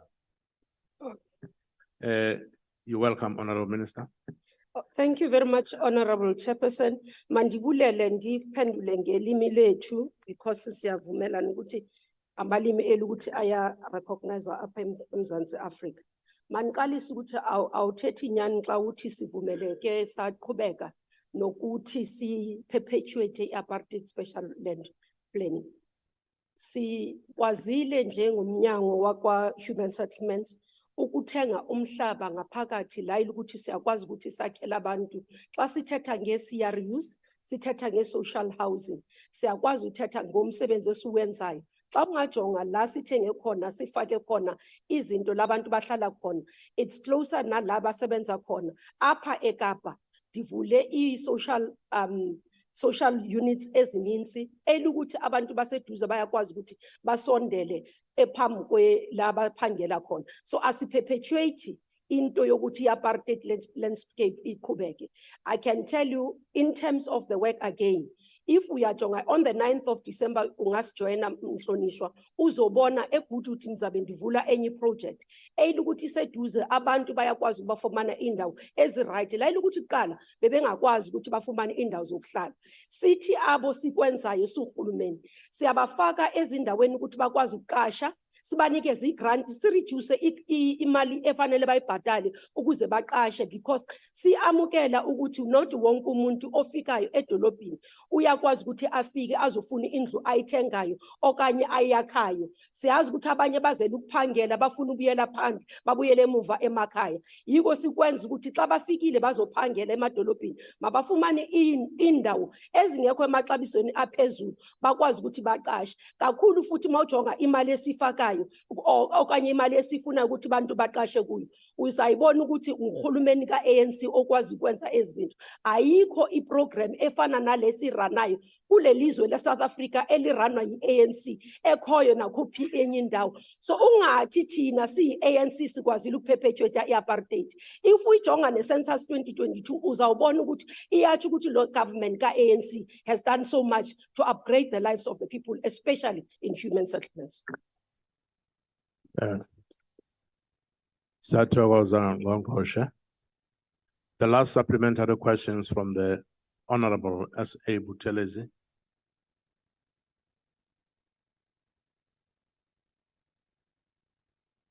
That is it. Honorable Minister, thank you, Chairperson.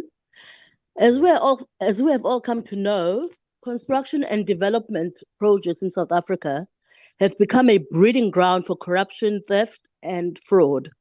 I am reminded of one specific example back in 2020, when a 15 million COVID housing project in Limpopo was never completed because of fraud on the part of the contractor. Considering this, I would like to know what preemptive safeguards your department has put in place to ensure that housing projects in priority human settlements and housing development areas are not derailed. Thank you, Chairperson. Thank you, Honorable Member. The Honorable Minister. Thank you very much, House Chairperson. Honorable Member needs to try and get the numbers right, but we'll correct as we go. The project in Limpopo was mainly in terms of what the former minister was doing in terms of decanting, when there was an acknowledgement that in a congested areas, people would be unable to social distance as it was required. I think it was a good program, unfortunately marred by corruption. What we are happy about is that the SIU has acted. The companies that have been involved are before courts. Actually, their assets have been seized. The officials that were involved Some left because we started putting them through the DC process. So consequence management has been affected in that regard. And we are getting money. We didn't lose our money in that area because we actually had paid less than 10% and the money was saved, but that one was also recovered in that regard in terms of what we have done. Just to indicate how we continue to work, we monitor from the department nationally to be able to see if there's value for money. We do that through our process in terms of our MINMEC. We meet bi-monthly where tabling of reports is usual, and HMEC, together with their teams, they can account, and the metros can account against the grants. We do monitoring in terms of our grant system because these are DORA grant systems. So we are able to ask them to recover, to give us, and then we work together with the AG who does an audit finding. Where there are challenges and if they are where we feel that things have gone wrong and therefore we need to bring law enforcement agencies, I have been able to write either to the Hawks or to the SIU specifically to bring those matters to the attention of law enforcement agencies. Thank you.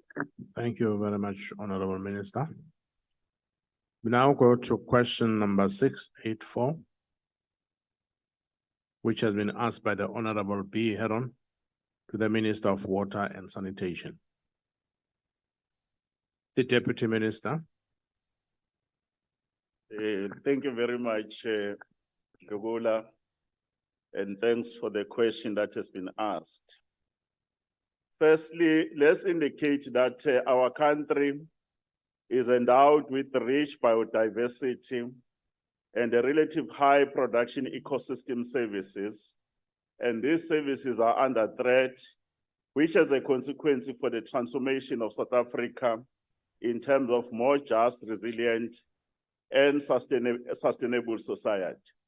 In terms of the ecosystem, our country, in our own laws, there is a provision that water is one of the most important aspects of the human rights and the sanitation, including the environmental issues.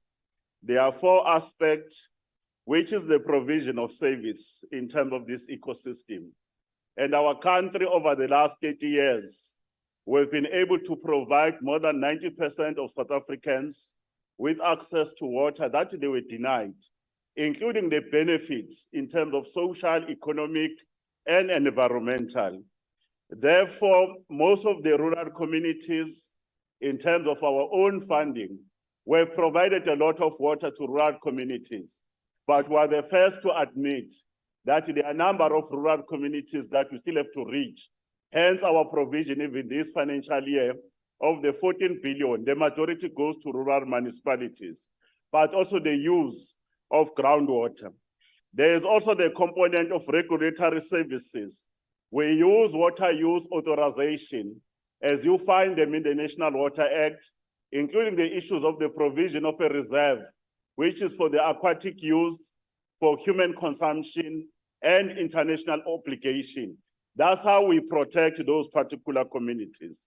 We also look at supporting services around uses of nutrient cycling, where they use rainwater harvesting, work with the Department of Agriculture to revive issues of irrigation, and then lastly, cultural services.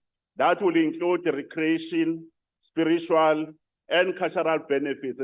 In other words, those dams are used by communities closer to them, either for agriculture, for other issues that you can do to be able to develop. And more importantly, we have taken a decision that all our water resource infrastructure next to those neighboring communities, they will no longer proceed in a manner that apartheid did, that these communities next to our infrastructure does not benefit. I thank you. Thank you, Honorable Deputy Minister. The first supplementary questions from the Honorable Heron. Thank you, Deputy Minister. Thank you, House Chair. Deputy Minister, environmental scientists tell us that the most cost-efficient and sustainable way to conserve and free up fresh water is by looking after the natural landscapes, starting in the catchment area and then all the way down the river to the river mouth. We know that the Umzimvubu River is one of the largest river systems in Southern Africa and one of South Africa's strategic water source areas. It drains over 2 million hectares supplying water for hundreds of kilometers to regions as far as Port St. John's. Matatiele is one of the regions where the World Wildlife Fund Green Trust has been supporting catchment areas and natural resource conservation through projects like charcoal from wattle and grazing management. The CSIR calculated that in the Matatiele area, we're losing about 2 million liters of water per hectare per year as a result of the uncontrolled and rapid growth of black and silver wattle. And the trees are not just using up rainwater, they're also using groundwater too. Deputy Minister, South Africa needs to actively address payment for ecosystem services, such as freeing up of water.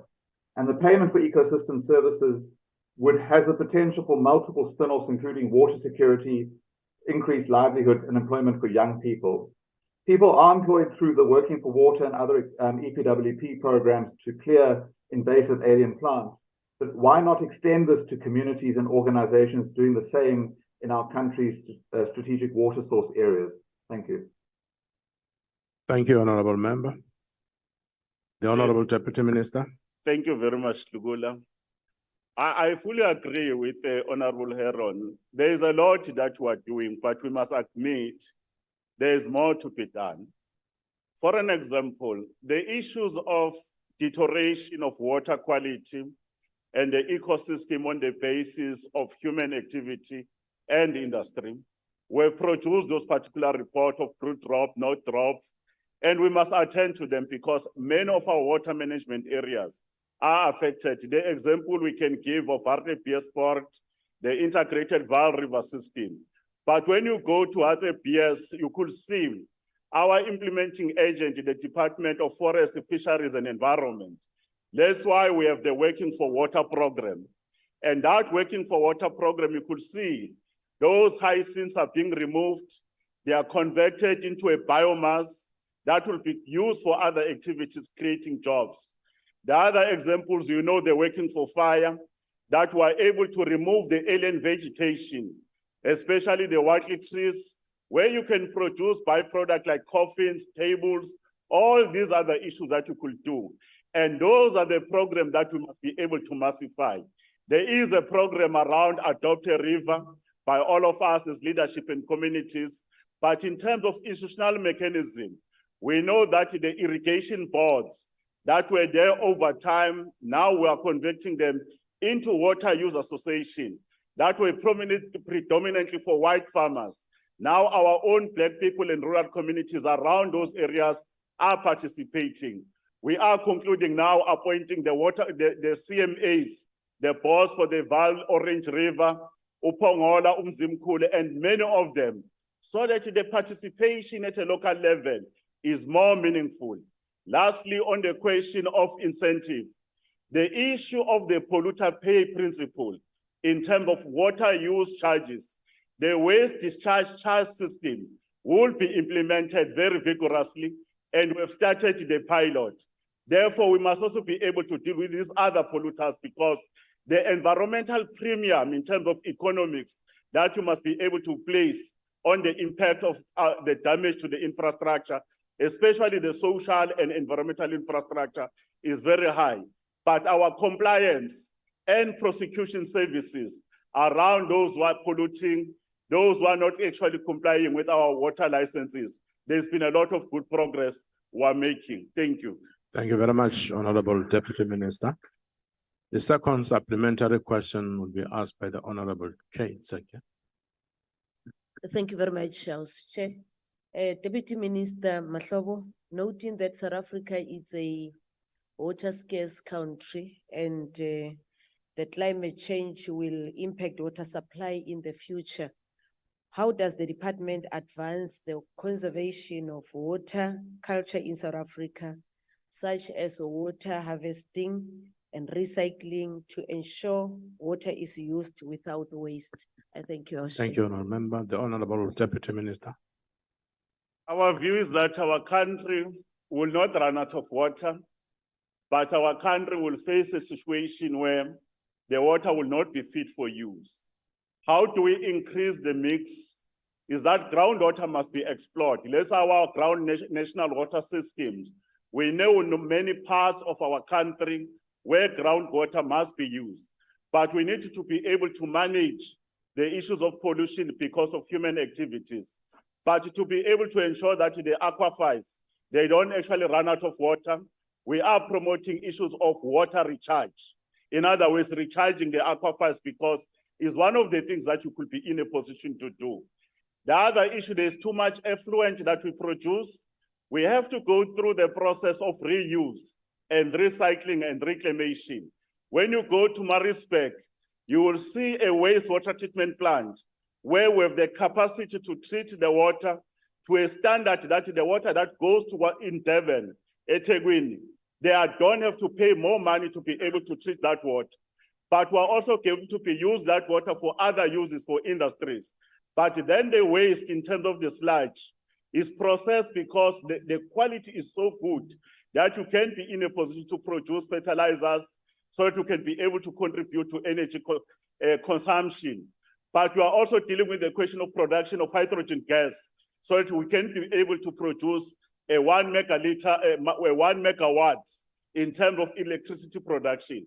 We can do them in many parts of our country where there are metros.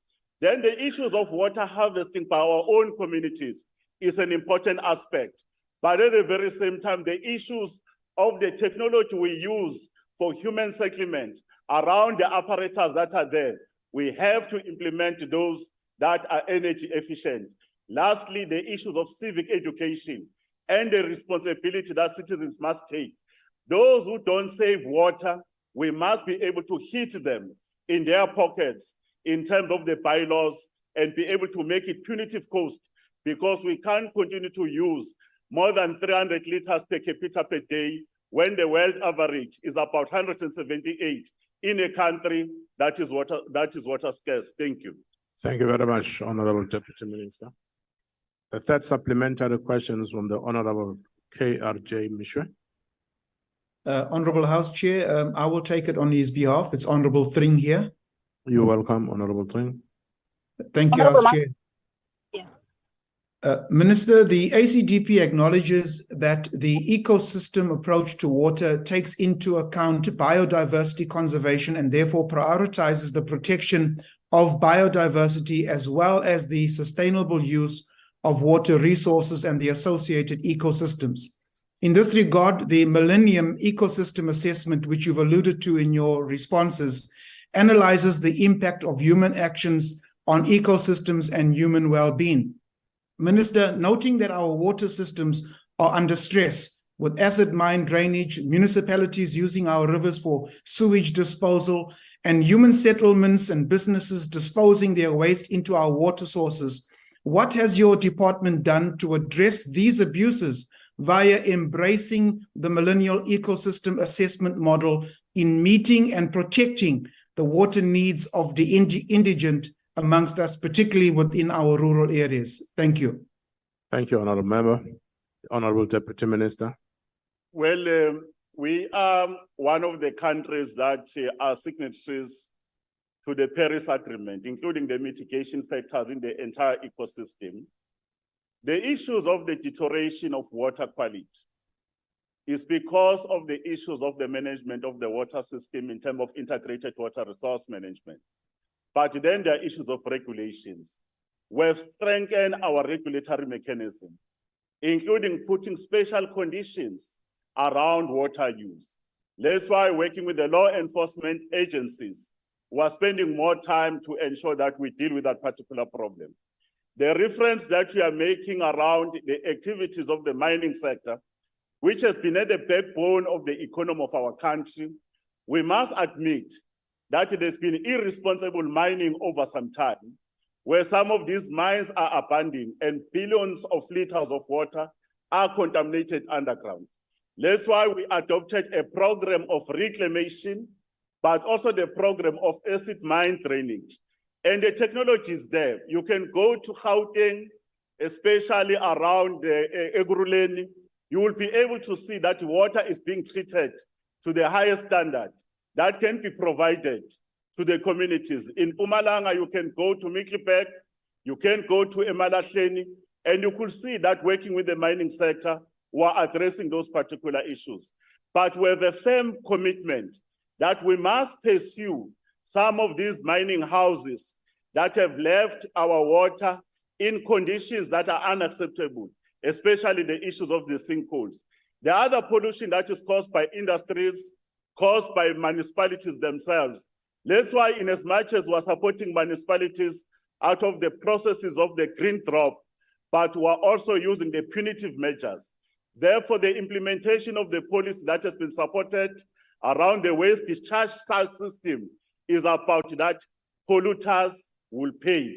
But our message is that please don't do pollution, because you will impact on the water resource for the next generation. I thank you. Thank you, Honorable Deputy Minister. Sorry, Chairperson. Chairperson, Yeah, you have Honourable just Member. jumped the EFF member that was supposed to speak before the member that spoke before us. The EFF member. No.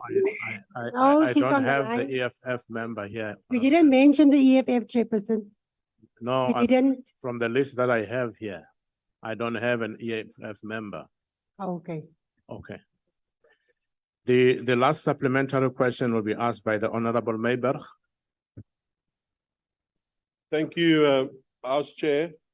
I'd like to ask the Deputy Minister, with reference to the importance of ecosystem services in rural communities which have difficulties in accessing water supply, whether the Minister believes that municipalities should be spending more money on water resources instead of, for instance, maybe municipalities like, for instance, Kloof municipality, where senior politicians are known to have senior politicians from the ANC and from Good, for instance, are known to have, for instance, used scarce resources to attend the Rugby World Cup final in France. Does he believe, put differently, does he believe that water for the people is more important than tickets for politicians? Thank you. Thank you, Honorable Member. The Honorable Deputy Minister. It's better that when you deal with issues of water, you appreciate the philosophy of water. It knows no boundaries. It has no ideology. Therefore, if you live in a glass house, don't throw stones. Go to Tshwane, run by yourselves, where you hired a company of more than 260 million. That company, instead of cleaning up the Rooival, they don't attend to the matter. And those communities of Hammanskraal, they too are not less than human. But let's address the issue, because we don't politicize water. Freshwater ecosystem, you have to appreciate, is vital in terms of ensuring a range of benefits and services, such as the drinking water. Drinking water is at the center. That's why the Constitution and the National Water Act makes a provision for a reserve, which is a domestic use, the Hohakis in terms of ecosystem and international obligation. It talks about recreation. I've spoken about access to the economic benefits, environmental, social, and cultural benefits around the water resources. But it also talks about water for agriculture, because we need to set aside water, certain hectares, so that those people that want to have food security, because there is a nexus between water, energy, and agriculture, but also the issues of agriculture. The issues of habitats for aquatic life forms and natural solution, promote the wetland systems, promote those issues of biodiversity. That's why you have the programs of the Working for Fire, Working for Wetlands, all those particular programs. They do make issues of difference on local communities. But more importantly, let's deal with issues of purification and climate resilience. Because if you don't understand the meaning of ecosystem itself, your participation is meaningless. You will mislead us. Thank you. Thank you, Honorable Minister. Question number 704 has been asked by the Honorable Sitwai to the Minister of Water and Sanitation. The Honorable Sitwai. The Honorable Deputy Minister.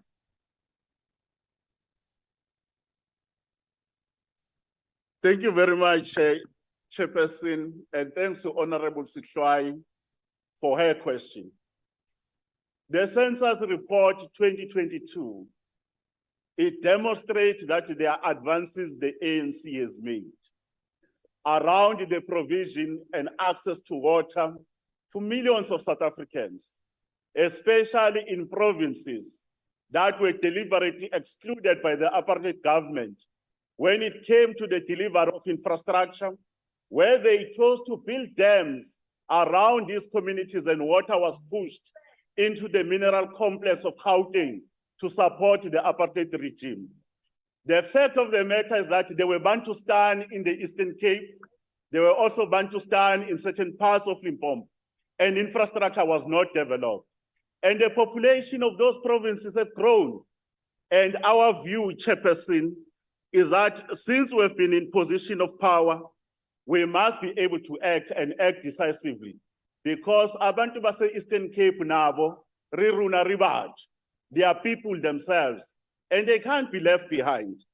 In the 14 billion that we've made available for this year, I want to confirm that Eastern Cape is getting about 2.8 billion just on this financial year to address the issues of water shortages. That excludes the issues of the funding from MIG. It excludes the funding from the WISI grant. When it comes to Limpopo, more than 2.24 billion has also been made to be available, and a number of projects are done in that particular area. In the province of Limpopo, you have the Nandoni Tunsami Regional Bulk Water Scheme, that the water has started flowing into the system. And by March next year, more than 27 villages will have additional water, already some of them in Homu and others. Those are the people of Guyana that were denied water. The people in terms of Skukune, the Olifants and the Ebenezer water supply when it comes to Pulugwane.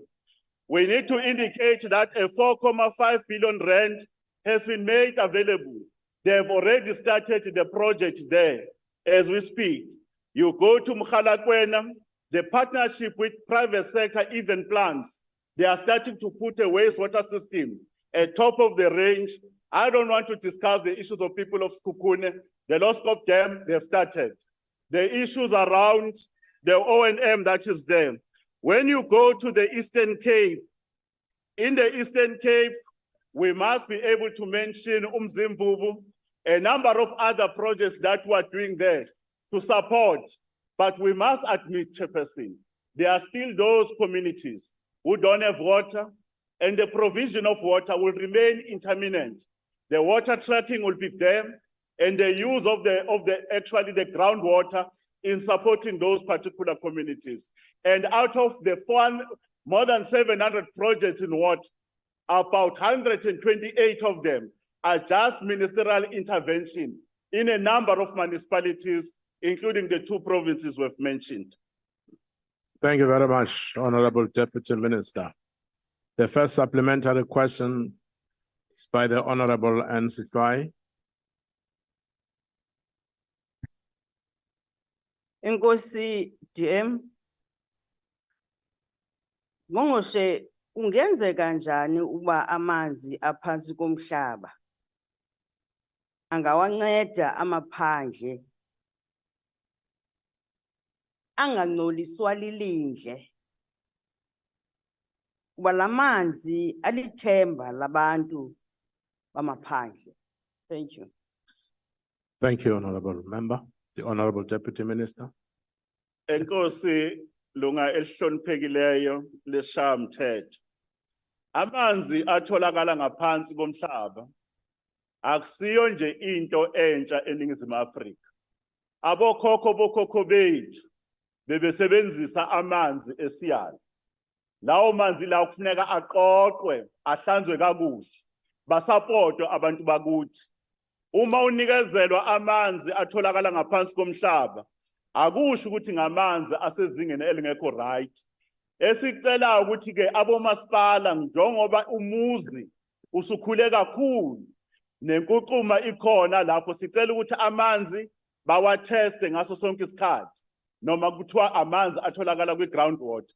Ukuze ba-check ukuthi ke ayikho yini okukhona okufana nama-bacteria. Uma ekhona bakwazi ukuwa-treat.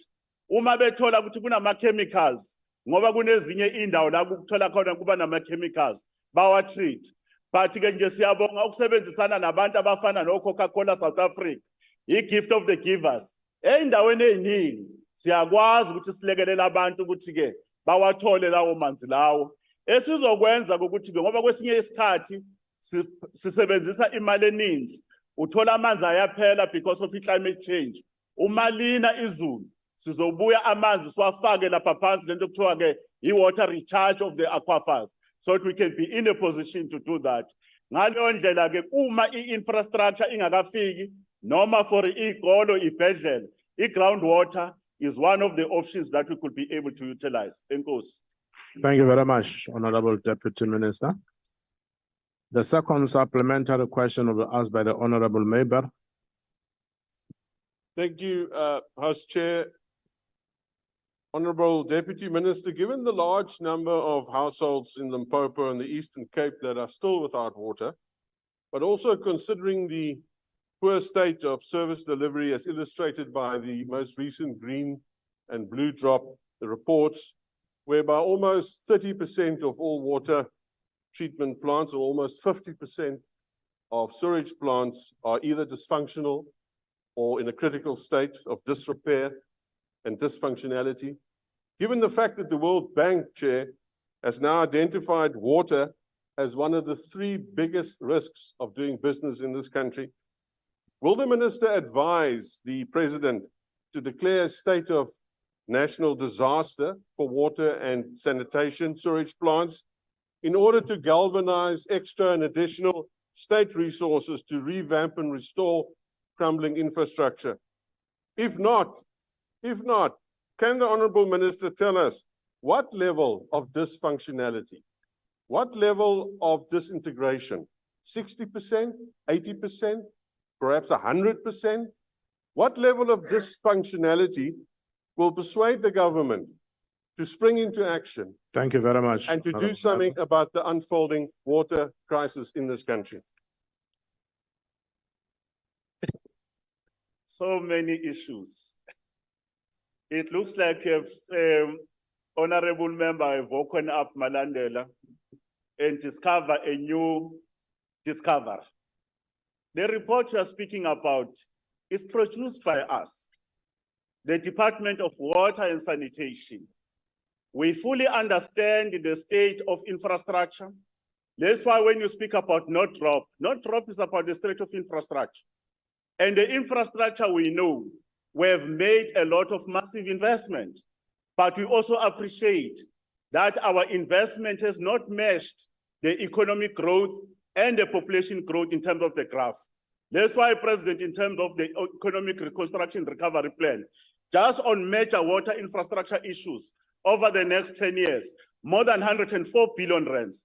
And these are the mega projects, whether you go to Ken Williams Dam here, you go to Mzimvubu, you go to Loskop, there are many of them. This government is hard at work. But when it comes to blue drop, the blue drop is about the state of the water in terms of the raw water. And the raw water in South Africa in the taps, I can still assure you, you can drink that water in the tap. But there are issues of efficacy and efficiency on the basis of standard operating procedures. And these are the municipalities who are helping. But when it comes to green drop, which is more about wastewater and effluent, the reality, the infrastructure has never gone, even by apartheid, including here in the Western Cape. You never build to connect more households. And most of these plants are overcapacitated. You are choking them. That's why the sewer is running down here. And we must address those issues of sewer spillages that are happening in these communities. Therefore, to say we're doing nothing, those who have eyes and ears, they will be able to see, they will also be able to do that. We will support these municipalities because they've been at the center of the transformation of water delivery, but they do have challenges around institutional, around capacity, that is the Minister of Water, Sanitation, Minister of Culture, and Minister of Finance. We are intervening in terms of Section 154, Section 63 in those municipalities to turn the situation around. Thanks, Pangazit. Thank you very much, Honorable Deputy Minister. Members are kindly requested to confine themselves to one supplementary question deriving from the core question. Only one. The third supplementary question will be asked by the Honorable Mohlala.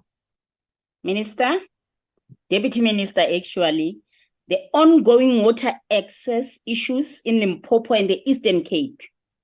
South Africa is a cause of concern for institutional governance and functioning of water and sanitation projects in South Africa.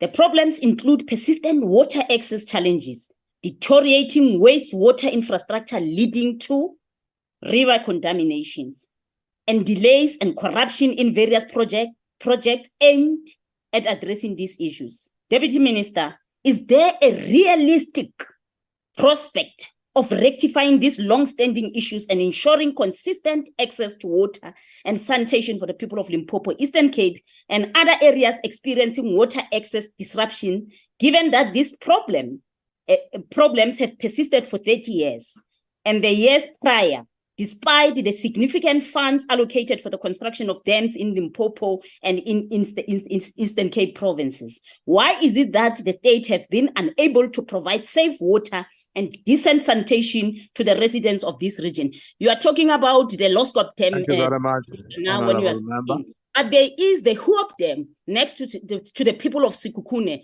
Siyabonga, lunga elisoniphekileyo, siyabonga.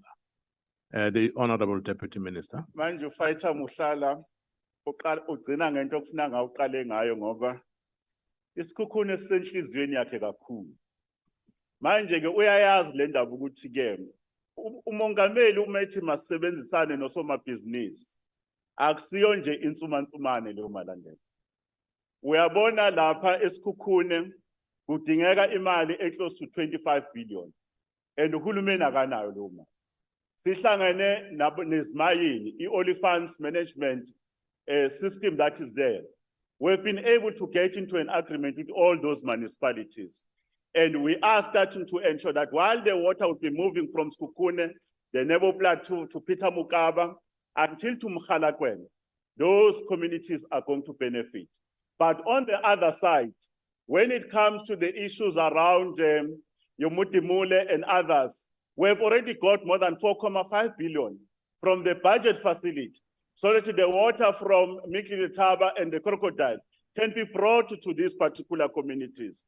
Therefore, I've mentioned these issues because Honorable Mohlala would know. In the Eastern Cape, we know that we're intervening in the Nelson Mandela in terms of the North Dutch, in terms of the levels there, including the Low Sanders River in terms of the government water scheme. There is an intervention and we've started in September this year and about 800 million is there.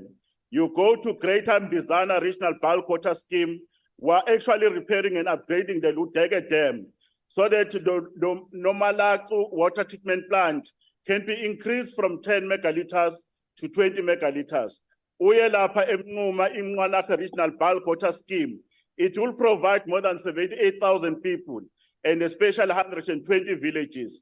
Already that work is already happening lapha eButterworth, eCetane nasengamakwe, and by April 2024, sizobe sideliver lawo manzi kulo mphakathi.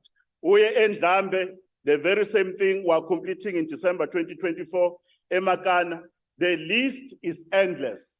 It's endless because together with municipalities, we're going to leave no one behind as per the instruction of the President when it comes to water provision and decent sanitation. Thank you very much, Honorable Deputy Minister. The last supplementary question will be asked by the Honorable Buthelezi. Thank you, Chairperson.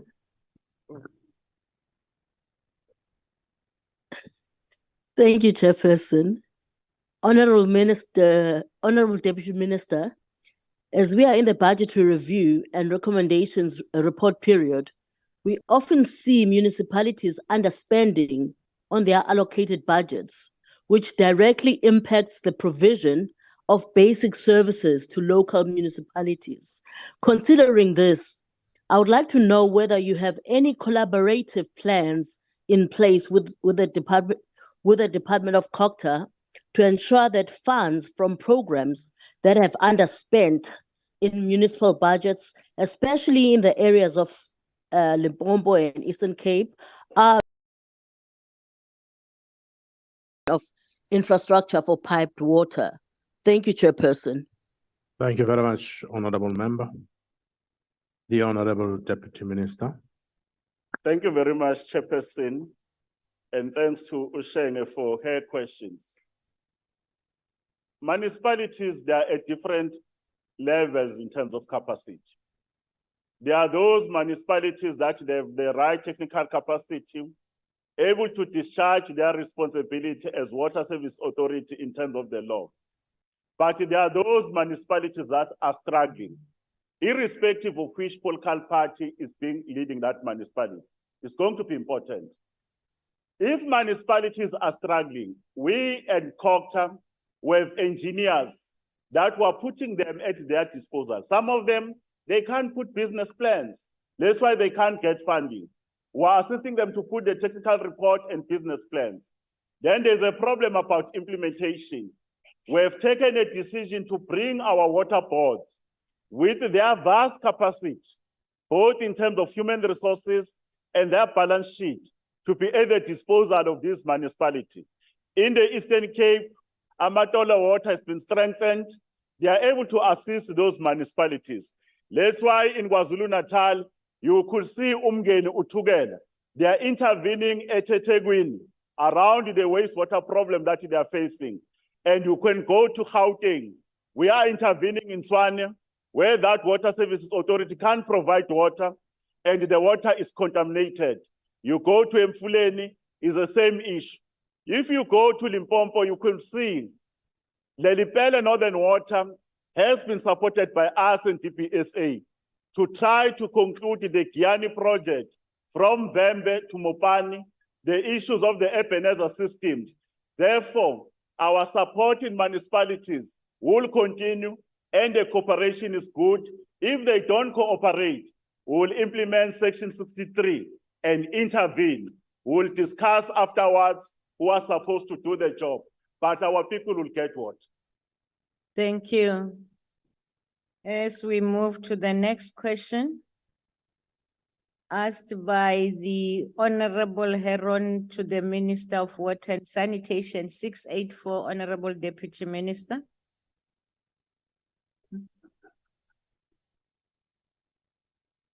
I 694, sorry. I'm on the wrong side. Yeah. 694 to the Minister of Basic Education, asked by the Honorable Madlingozi.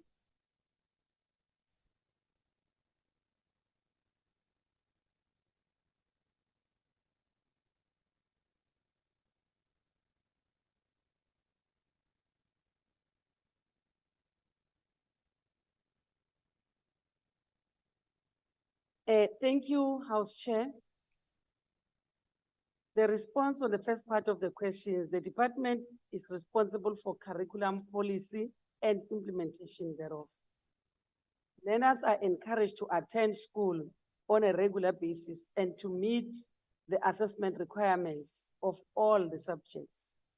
If learners are absent from school for extended period of time, the school management teams and teachers working with relevant officials at district and provincial offices can work out a support program that are relevant to the learners and school context to readmit and reorientate learners to schooling. The reasons for not attending school for extended period of time could vary from one learner to another. So we cannot have with a one size fits all. So it depends upon a particular situation. Then the second part, there's what programs are there? The support programs are the programs that the school has, like your LTSM, learner teaching, support materials, and some other resources that can be used to ensure that learners can catch up on schooling. The programs and tools used will be informed by the context and the extent to which the learner have missed out on education. If it's a severe case that will need psychosocial support, then we work together with the Department of Social Development to rehabilitate them. Then they bring them back to the department. If they missed for a period of about 10 months, then we readmit them on the same grade the following year and support them. Thank you, Chair. Thank you. The Honorable Madlingozi. Thank you, Deputy Chair. Deputy Minister for the answer. Chair, with all the children that are missing school for days and sometimes months because they're taking care of their siblings and they are acting as the parents to their grandparents. And what mechanism does your department have to trace, find, and assist these children getting back to school?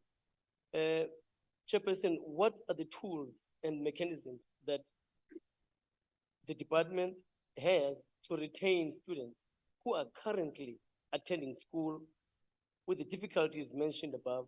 And if you have, what actions do you take in following up on the progress of such initiatives? Thank you.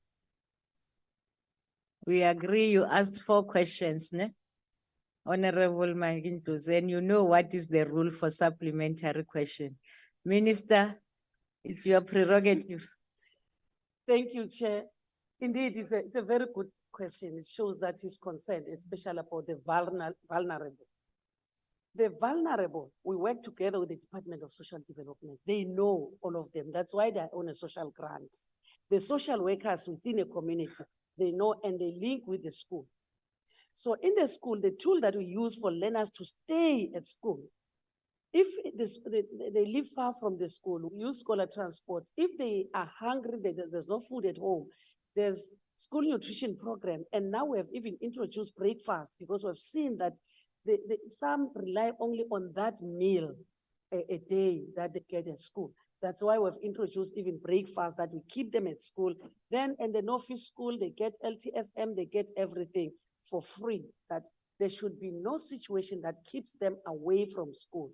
But if the situation is severe, then the Department of Social Development kicks in and work together. That's why when we issue results, we first give the results to the Minister of Social Development on her children, that your children, Minister, the vulnerable, this is how they performed. And keeping them in school with all the tools that I mentioned, it makes them not to miss school and they pass. And we really appreciate that we're changing the lives of the vulnerable. Thank you, Chief. Thank you. The next follow-up question will come from the Honorable Murwan.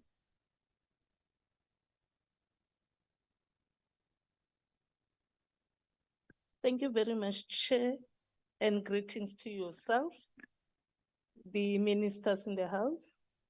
The follow-up question that I have,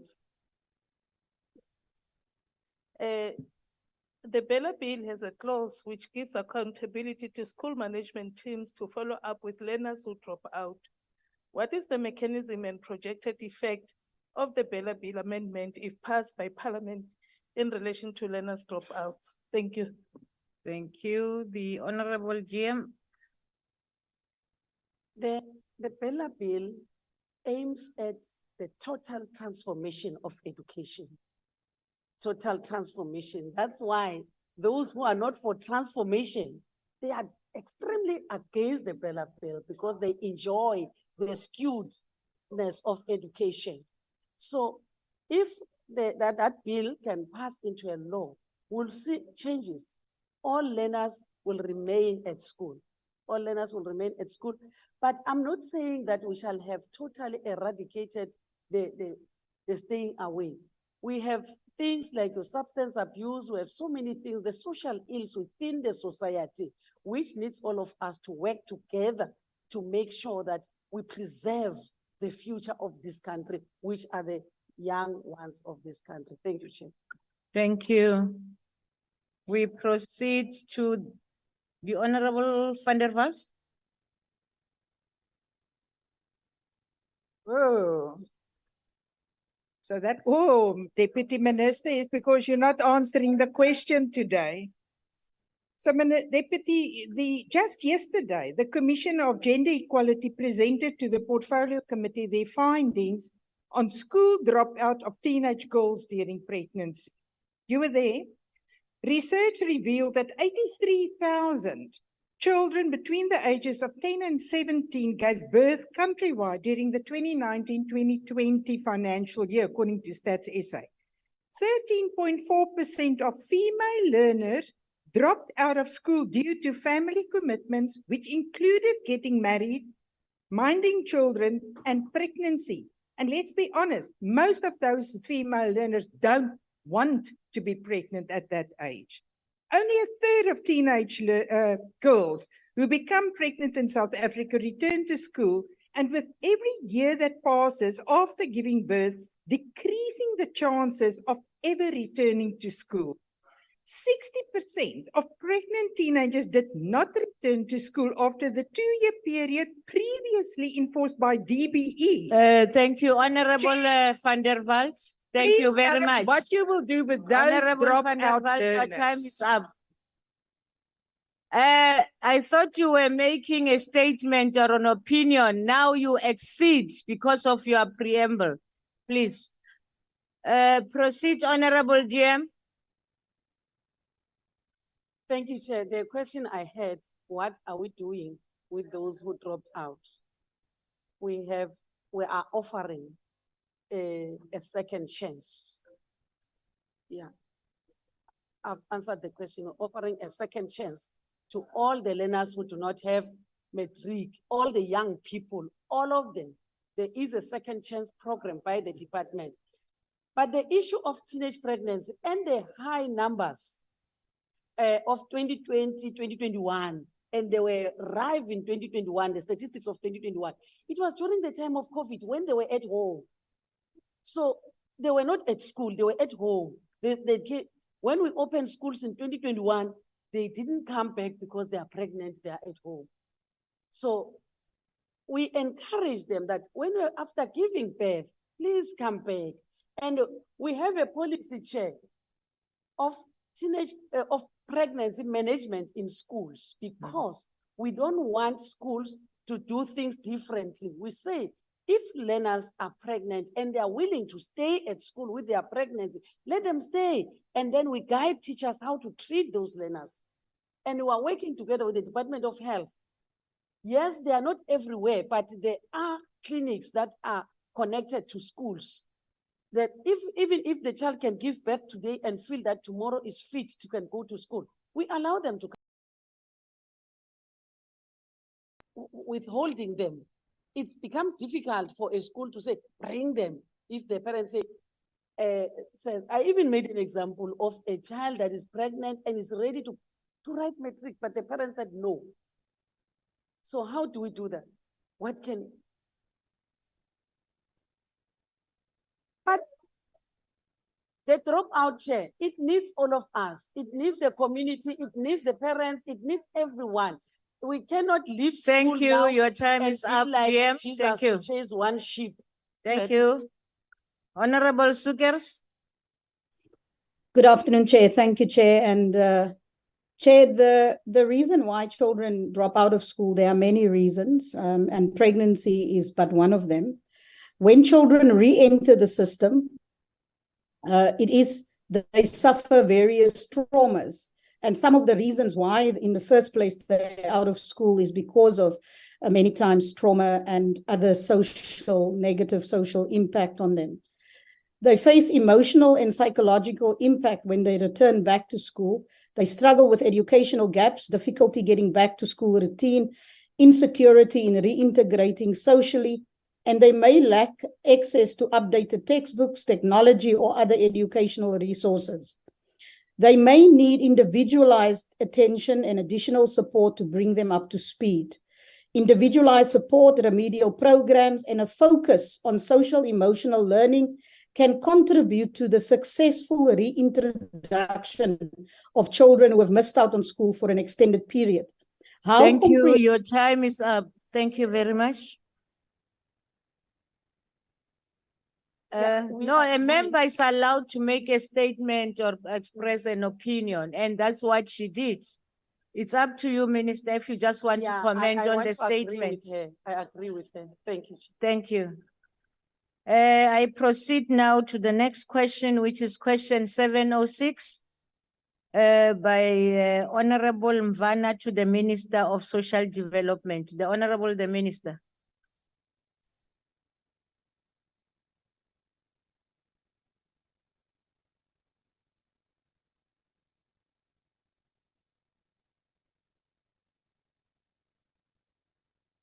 Thank you very much, Honorable Chairperson.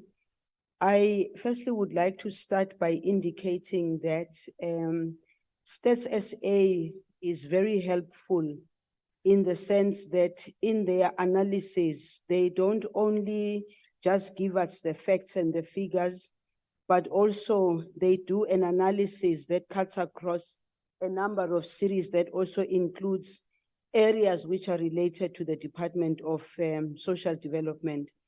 And this also includes the statistical advice, which they also give us, which gives us an opportunity particularly to know where our people are, what are the conditions under which they live. And they also give us a demographic analysis, which then also helps us in appreciating and understanding, particularly as far as the work that is related to the Department of Social Development. Just an example that I would like to make. In the demographic analysis, we are told by Stats SA that 50% of the country is concentrated in just 3 provinces, Gauteng, KwaZulu-Natal, Western Cape, which underscores then for us the urbanization and all the trends that then demand that as we develop these policies, we must be conscious of that. Furthermore, the data also reflects that more women attain higher education, which is very exciting for us at this point in time. Chairperson, also I want to indicate that these observations and insights, they enable the Department of Social Development to stay abreast of emerging population trends. And therefore, we are happy that South Africa, through Stats SA, they have in the past 4 times been giving us these statistics that provide a nuanced perspective on SA's social and economic landscape. Again, that enables us as a Department of Social Development to be able to develop the right policies. I also would like to indicate, Chairperson, that it is in the light of this that DSD, using this data, is able to plan and provide a wide range of social protection services that aligned to our mandate. And that is of provision of integrated, comprehensive, sustainable social services, which is at the heart of our mandate as a Department of Social Development. I also want to say, Chairperson, that when you are a cook in a kitchen or wherever you are, you always need to have the right ingredients. You need to buy the right ingredients in order for you to produce the right food. So these statistics for us, they give us that chance to make sure that we develop the right policies. However, if you look at the economic stagnation, which is our biggest problem, and the high levels of unemployment, the Department of Social Development has had very specific approaches to this.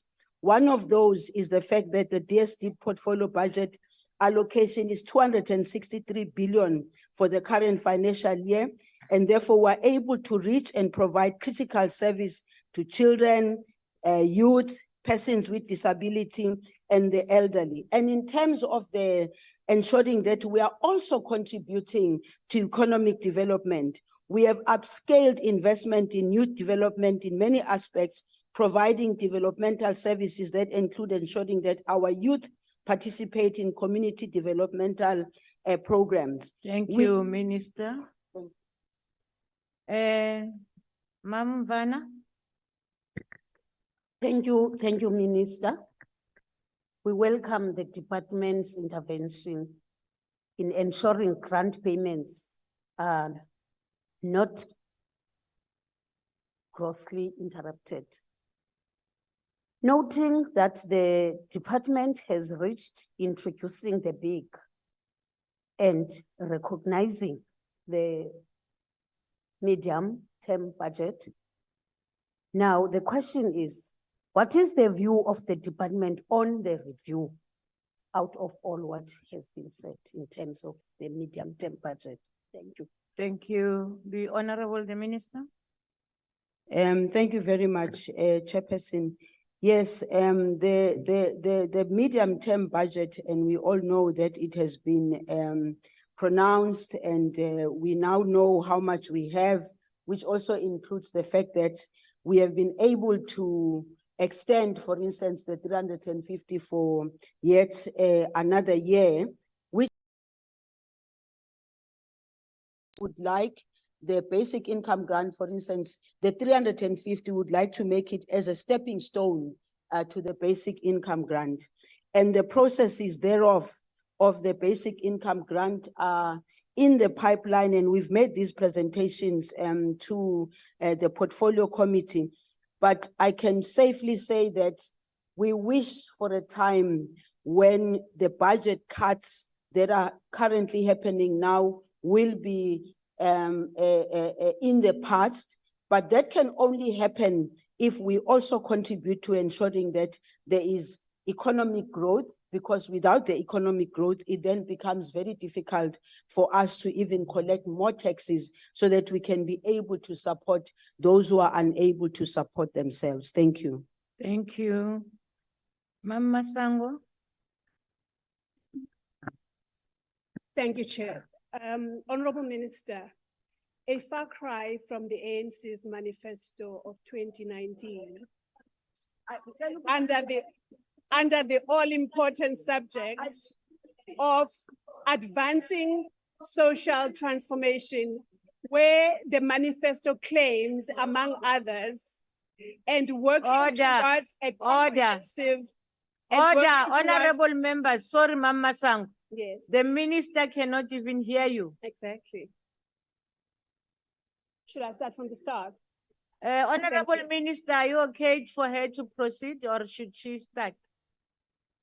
Yes, please, members, let's respect the House. Start from afresh, Honorable Masango. Thank you, Honorable Chair. Honorable Minister, a far cry from the ANC's manifesto 2019, under the all-important subject of, and I quote, advancing social transformation, where the manifesto claims, among other things, that and working towards a comprehensive social security system to protect the well-being of the people and society, close quote. Millions of South Africans suffer the agony and indignity of hunger, with 81% of households struggling to put enough food on the table, 12 million people going to bed hungry every night, 30% of children below the age of 5 stunted in their development. Millions of hungry school children are unable to concentrate and learn. With an increased population that the question speaks to, it means more South Africans are falling prey to these government failures. Well, when will the minister, the question is, when will the Honorable Minister ensure that her provincial colleagues serve the poor as stipulated in the ANC manifesto and pay NPOs doing her department's statutory work instead of closing them, leaving the increasing number of their clients in the lurch? Thank you so much. Honorable Minister. Thank you very much, Honorable Member, for that question. We, as the African National Congress, we develop manifestos, as, by the way, we are going to be finalizing the one for the next elections that's going to help us win the next elections. We develop the manifestos basing ourselves, first and foremost, on the reality on the ground, number one, which is about the economic development, which is about the collection of resources, so that those resources then we adequately distribute them to the different provinces. If by any chance in the manifesto, there are certain things that we have not been able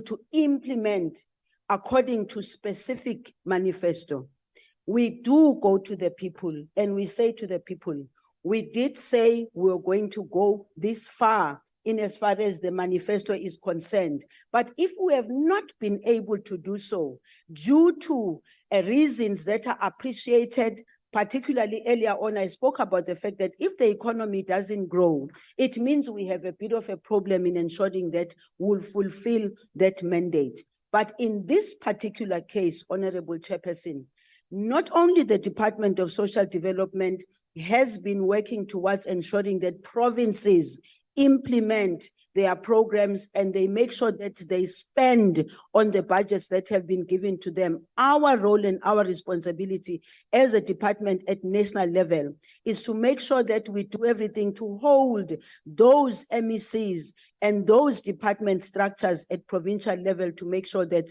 they must do their best to fulfill. But I cannot deny the fact that in the implementation thereof, some provinces we find that there are weaknesses in the implementation because of the challenges that I indicated earlier on. But if we look at what the department has done in ensuring that despite these challenges of budgets, what we have been able to do, the honorable member is one that I must say is always in the portfolio committee. We have made those presentations as to where exactly have we succeeded, where have we not succeeded. And we are saying to the people of South Africa, where we have failed you, mark our words, we will improve on the basis of the weaknesses that we have seen in the past 6 years. Thank you. Thank you. Honorable Mare.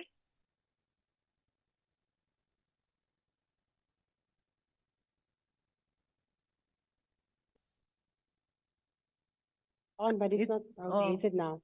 Minister, your National Development Agency mandate is to contribute towards the eradication of poverty.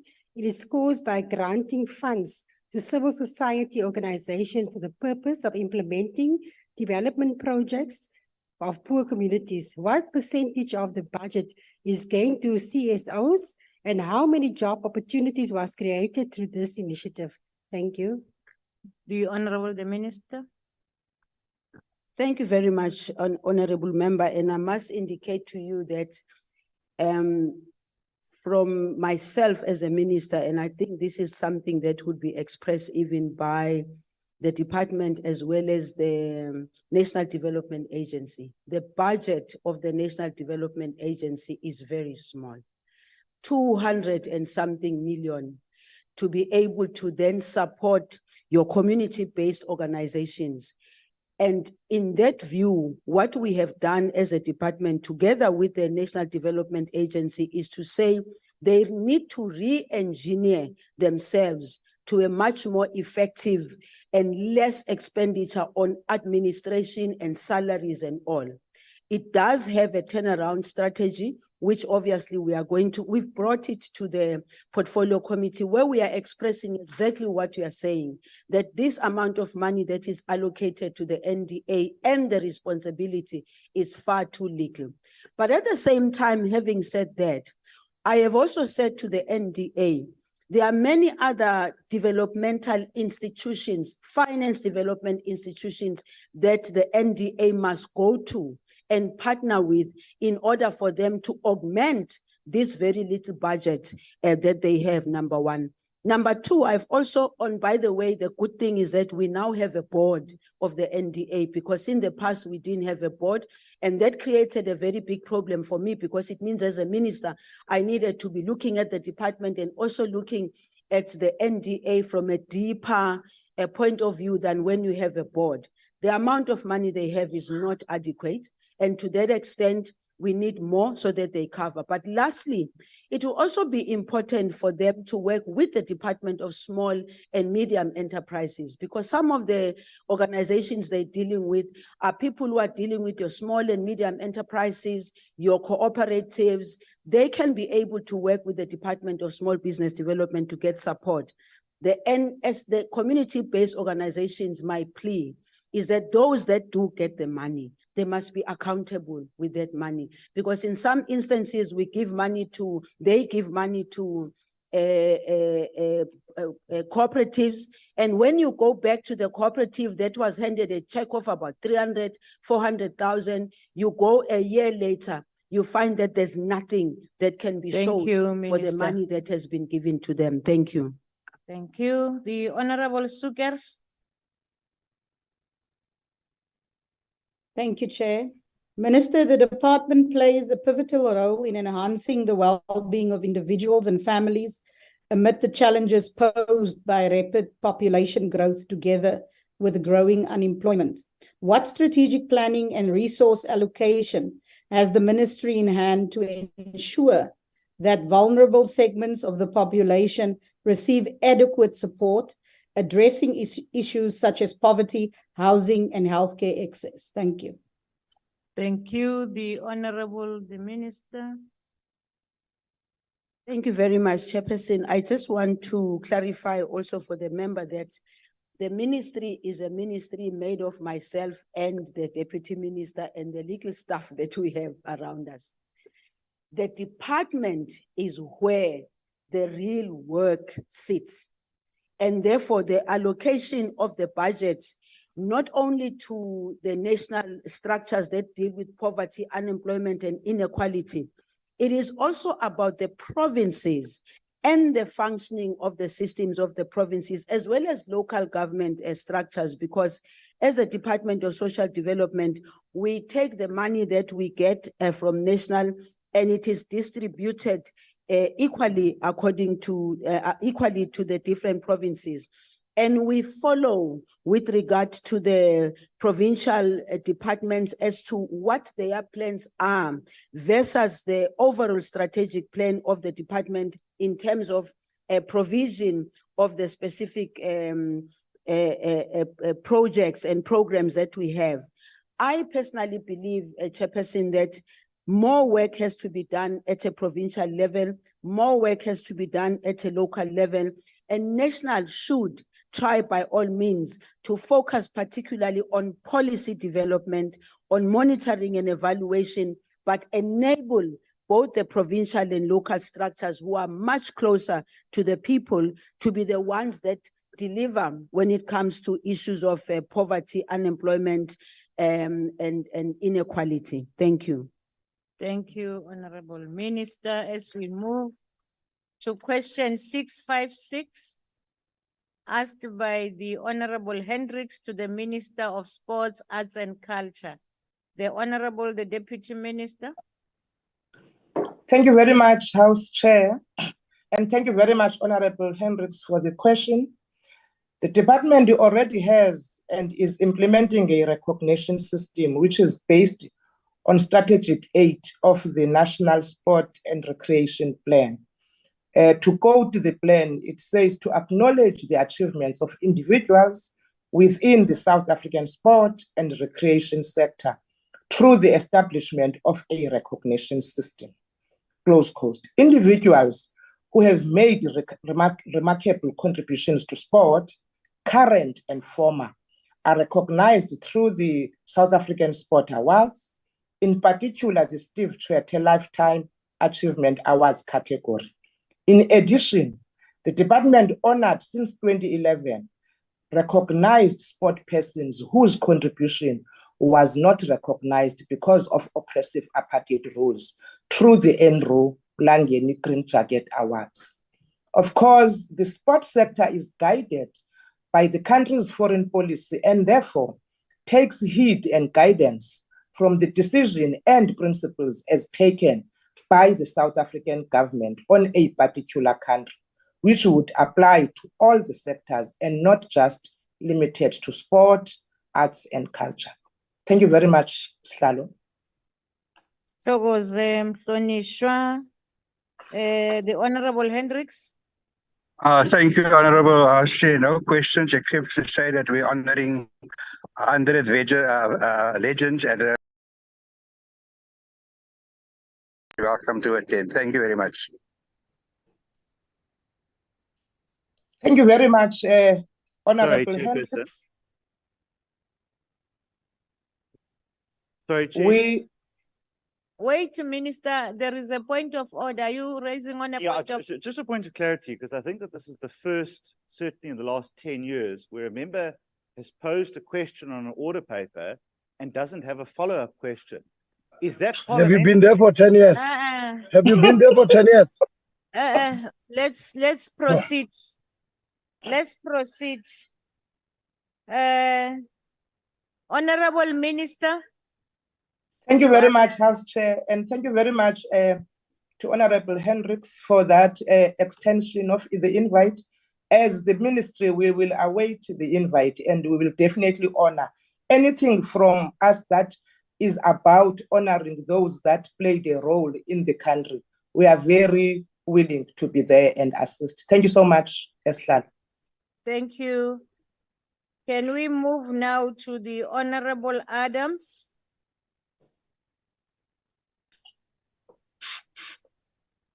Thank you, Chair.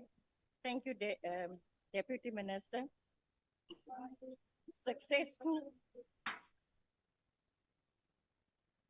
Thank you, Deputy Minister. Successful sportspersons who leave a legacy in South African sports can also face economic challenges when they retire. How does the department ensure that all successful sportspersons get involved in the sports sector to contribute to the development of various sportspersons and sustain their well-being? I thank you. Thank you. The Honorable Minister. Deputy Thank you very Minister. much, House Chair, and thank you very much, Honorable Adams. Of course, the ministry had looked at this and we have started what we call a sport ambassadors program, which is not about recognizing what they have done in the field, but what they can do beyond the field. And what we are doing is to make sure that we are able to actually, look at their skills and see how they can assist society. Currently, we're sitting about 23 sport ambassadors, and we know that this is a drop in the ocean, but we're looking at making sure that each province has got its own sports ambassadors. This program was launched on the 9th of August last year, and it's just 1 year in action. But the important about it is that we are looking at the diversity of the post players, the inclusiveness, for instance, people with disabilities, youth, and gender, and to make sure that they are able to plow back in schools and in clubs, and make sure that they are exemplary to the young people on how they had looked after themselves and how they can impart that to the young people. Thank you, Scott. Thank you. Major Frau van Dijk. Chairperson, I will take it for. Thank you, House Chair. Deputy Minister, Honorable Hendricks also in his question referred to persons with disabilities. What supporting initiatives does the government have in place that promote the integration of athletes with a disability into mainstream sport, as well as promote structured mass participation in sport for the disabled? And how does sport and recreation services ensure that there is assistance and monitoring of recognized structures for sport for the disabled? Thank you. Thank you. The Honorable Thank you very much. PM. Thank you very much, Chair, and thank you very much, Honorable van Dijk. You would know that in the country, we even in terms of the Olympics, you have what we would call the Paralympics as well, because we try and make sure that we give enough time and recognition to the people with disabilities. You will also remember that what we do might not be enough, but we try as much as we can that all sport codes that they know that they must have a program for the people with disabilities, because at the end of the day, we need to make sure that their rights and the fact that they also can participate in sport is taken into account. We might not be able to reach all of them, but what we want to suggest is that even bodies that are dealing with people with abilities, provinces that are dealing with sport, have got a critical role to play to make sure that people with disabilities, young people in particular, are integrated into the sport, because as the national department, we might miss some, but the system is there, the programs are there, and we make sure that all our programs include people with disabilities. Thank you, Slalo. Thank you. Mhlonishwa Inkosi Luthuli. Honorable Chairperson, Nkosi Luthuli is having network problems. May I take this question? Proceed, Honorable Singh. Thank you very much. Honorable Deputy Minister, you did indicate when you started answering questions that you are in India. And we know why you are in India. You must be in a very positive mood to ensure that our Springbok cricket team wins not only tomorrow, but wins the final. My question to you and your department is, has the department considered or made any offers to the team to honor them for a Springbok, for a World Cup win, either financially or in any other way as a motivation for them to do well and make us proud of them? Thank you. Thank you. Thank you very much. It's the Proteas. I'm a Proteas, ngiro. We are Slanganisa, Honorable Singh. Honorable Deputy Minister. Thank you very much, House Chair, and thank you very much, According to Honorable you. Singh. We will pass the message to the team. They are playing Australia tomorrow, a very important match. But also remember, what we do as the department is that we don't do offers, Honorable Singh, prior.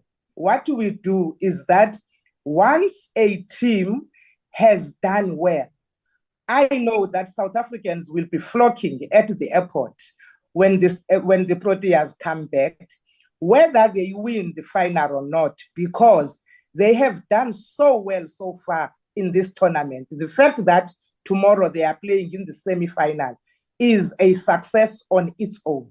That's number one. But number two, the importance for us is that when we recognize excellence, it is not about offering monetary value. We look at what we can do to make sure that you are able to improve the sport in the country beyond those that are playing at the moment. That is why when the Proteas women lost at the final in March this year, what then we committed was to say the Proteas women, the cricket women in the country, we are putting money to make sure that we professionalize the sport. So what we could be doing in cricket is to say, what we offer that you go to the communities, to the poorest of the poor, to improve cricket in those particular areas. It's not about giving monetary value to the players themselves. Thank you so much. Thank you. And as we wish them well tomorrow, the Proteas to really come out victorious. Honorable members, the time allocated for questions has expired. Outstanding replies received will be printed on Hansard. And I want to thank members of the executive for availing yourself for this session. Thank you very much. Thank you. As we proceed, and I will ask, no, we are not done. As we proceed, I will ask the secretary to read the last order of the day. Consideration of report of Standing Committee on Finance on 2023 revised and proposed fiscal framework. Thank you very much. I will call on the chairperson of the committee, the Honorable Maswanga Nyamchabisek.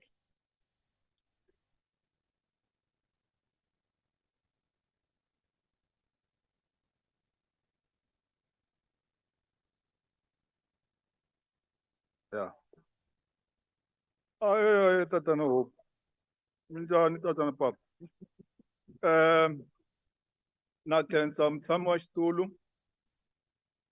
Ministers, deputy ministers, honorable members, prepare really chifu. Changa na shilong. Thanks very much, Chairperson. We are tabling the report of the Standing Committee Finance on the fiscal framework that has been presented by the Minister. Subsequent to him tabling the report or the statement, the Minister briefed the committee. After that, as the committee, we conducted public hearings. After the public hearings, Treasury responded to the issues raised by the stakeholders and the committee members. What we have to acknowledge is that we are tabling this report against a very difficult situation in the global environment. The global economic growth is projected to fall. Why is it projected to fall? There are so many conflicts today in the world. It's going to fall as a result of the political tensions between Russia and Ukraine. And you know, South Africa is highly exposed to those economies. Now we also have the problem of conflict, Israel and Palestine. These conflicts are having serious impact on the economy of South Africa. Coming back home, we also tabled this report against the background of the release of the Census 2022 by Statistics South Africa. Statistics South Africa is the authority on statistics. When they present the data, that data is validated and must be trustworthy. You don't have to throw around the statistics according to Joe Maswanganyi, this and that data is not trustworthy, it's not validated. So this is the statistics that have been validated and verifiable. According to these statistics, it says that the ANC government, now, the ANC government, under ANC government, households that are residing in formal dwellings have increased to 88.5%. 82.4% of households have access to piped water. The Deputy Minister spoke at length about this issue. Access to electricity went from 58.1% in 1996 to 94.7% in 2022. And the economy is growing because the real GDP increased for consecutive quarters from 0.4% in the first quarter to 0.6% in the second quarter 2023. We are also tabling this report against the backdrop of the release of the 2023 third quarter unemployment figures.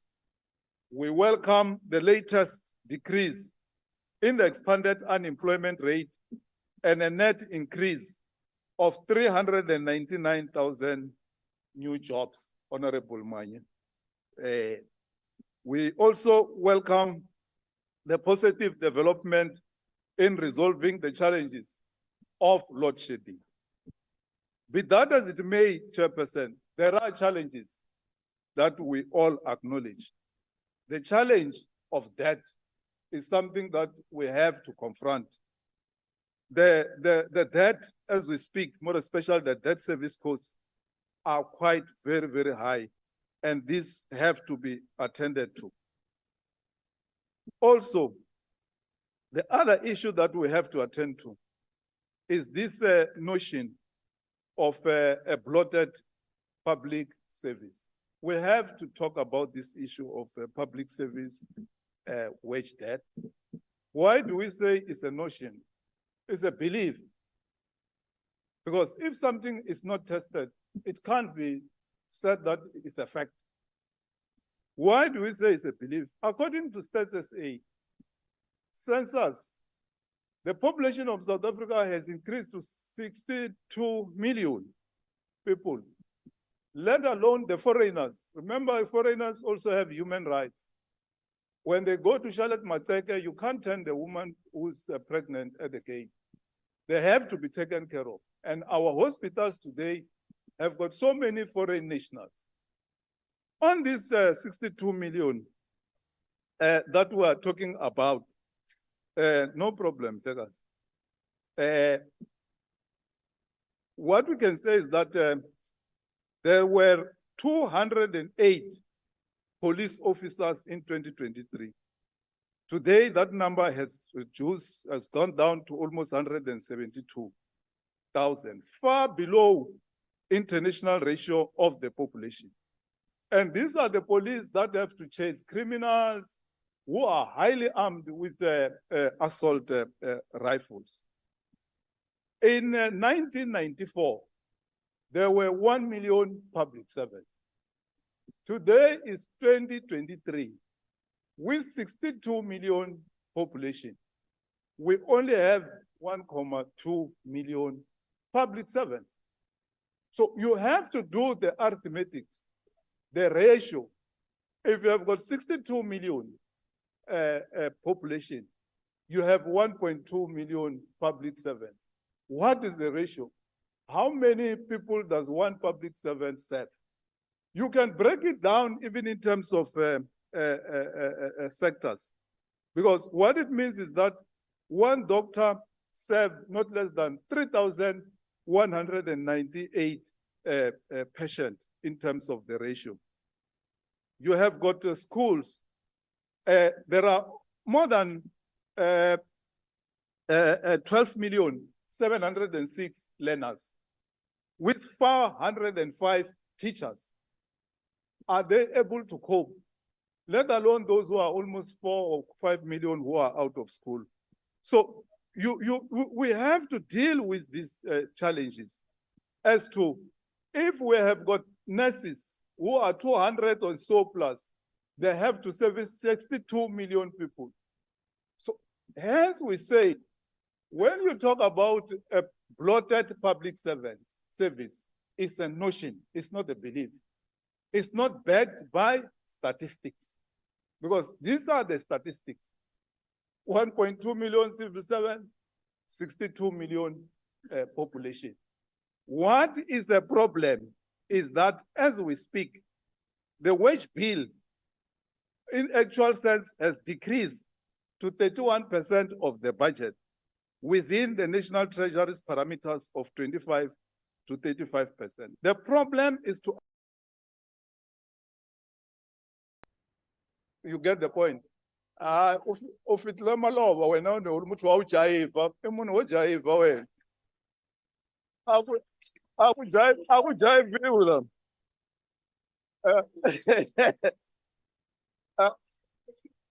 I jive. We deal with serious issues. Okay, let's come back to serious business.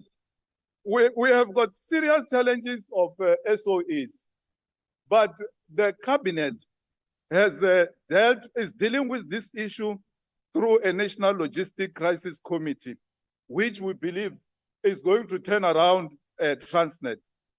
We are seeing ESCOM where there is progress.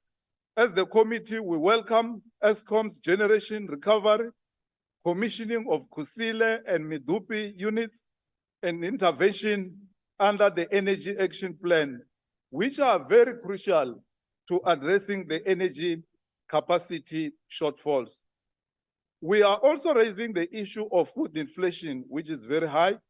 This has to be attended to. And as the committee, we are recommending that the zero VAT rated food basket be expanded to household.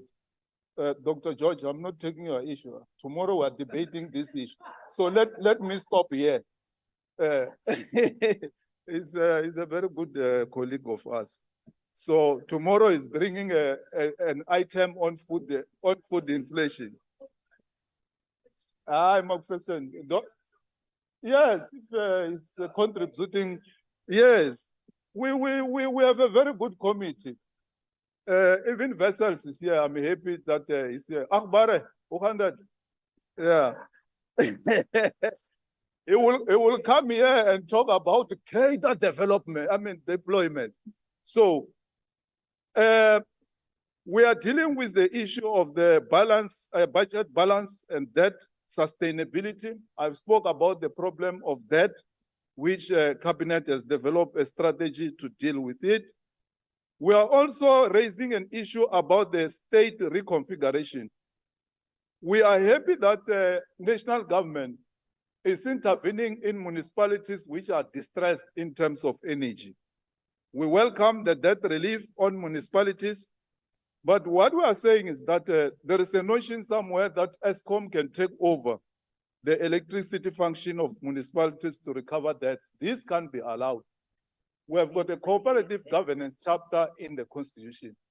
National and provincial governments have a responsibility to follow Section 154 to build capacity on municipalities. If you have to apply Section 139, it can't be an entity. It can only be a sphere of government that intervenes in a municipality, not an entity. Moving towards conclusion, stakeholders raise issues of gender, that we must make sure that the gender, the budget is gender responsive. In this manner, the committee reiterates that National Treasury should integrate a robust gender responsive budgeting mechanism into future budgetary processes. This should involve a detailed analysis of how budgetary allocations contribute to addressing gender disparities and supporting initiatives that address the well-being of women and other marginalized groups, including gender-sensitive fiscal policies that align with broader national development goals. And also, we received a submission from children who were accompanied by the Commissioner for Children in the Western Cape, Johnny and Tara, who are 14 and 16 years respectively. And we took their inputs very, very, very serious. To such that as a committee, we recommend the adoption of child-centered governance and or budget practices to address concerns about intergenerational impact of government debt on children. The committee recommends a thorough assessment of the potential consequences of debt so that we don't push debt to the next generation.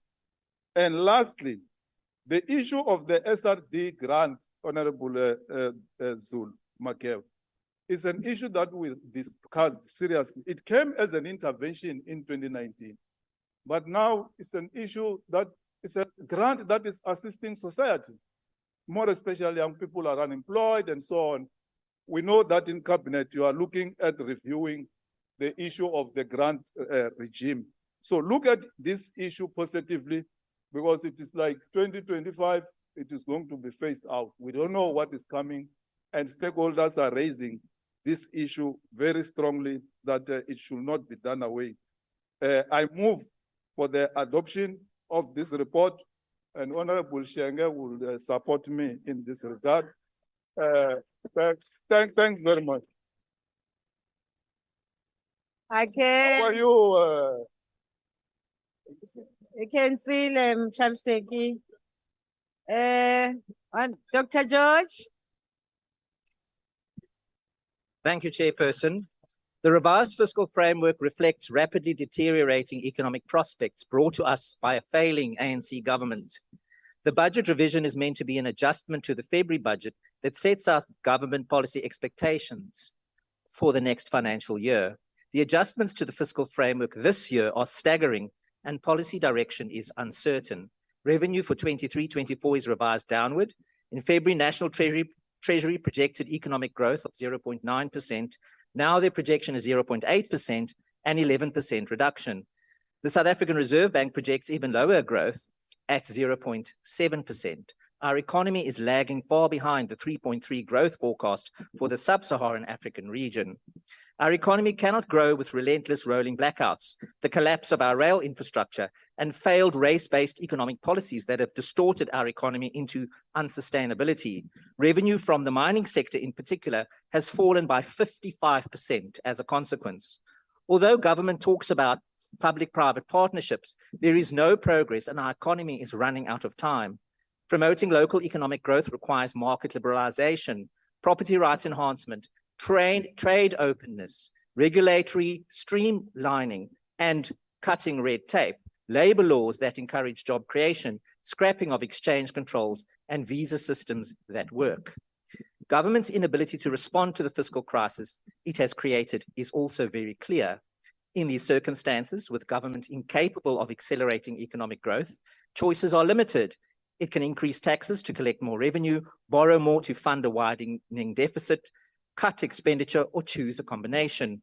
The revised fiscal framework reduces expenditure on service delivery and avoids the hard policy choices that government needs to make. The state-owned enterprises will never become viable. The model is fundamentally flawed. Private sector capital is required to keep our lights on and the wheels of freight trains moving. The bloated public sector wage bill remains out of control while service to the people who pay for it deteriorates. As government runs out of money, it will not be able to pay the millionaire cadres clogging up senior management without cutting back on frontline personnel who earn far less and actually deliver service. No amount of borrowing can fix what the ANC has broken. Every South African household knows that there are limits to borrowing and that you cannot borrow your way out of a financial difficulty. The deficit is increasing despite promises made in February for its reduction. The minister is now talking about fiscal anchors. The DEA has already tabled a private members bill, the responsible spending bill that will introduce rules to contain excessive borrowing. In February, the Financial Action Task Force added South Africa to its grey list of countries that are under increased monitoring to address deficiencies in countering money laundering, terrorist financing, and proliferation financing. The minister declared that we would exit the grey list by mid-2024 and has now backtracked this to 2025. Our grey listing has heavily impacted on individual and business cross-border transactions and has slowed investment. Our benefits from AGOA are not secure either. The ANC has chosen its beneficial relationships with Russia and Iran above the interests of the South African economy. Although we have thus far avoided a carve-out in the annual review, tough negotiation lies ahead as the Act approaches renewal in 2025. Under this failing government, all South Africans are getting poorer in the midst of a cost of living crisis. The minister never mentioned the cost of living in his statement, not even once. Instead, he has added to the uncertainty in his vague responses to questions on tax increases. Minister, why don't you look battling South African households in the eyes and tell them how much more pressure your broken government is going to pile onto their already overstretched household budgets with your tax measures to raise an additional 15 billion rand in 2024? If government made the right policy choices that enabled our economy to grow, it could cut the taxes and levies on fuel and could immediately reduce the cost of transportation and food. It could very easily expand the zero VAT rated food basket to include bone-in chicken, beef, tinned beans, wheat flour, margarine, peanut butter, baby food, tea, coffee, and soup powder. The Standing Committee on Finance has endorsed the DA's proposal to expand the zero VAT rated basket. This will bring relief to vulnerable households. We need clarity on which items will be included and certainty that VAT will not be increased on other goods. Minister, we also need to know where is the action plan that Cabinet mandated the economic cluster to develop to enhance food security and accessibility.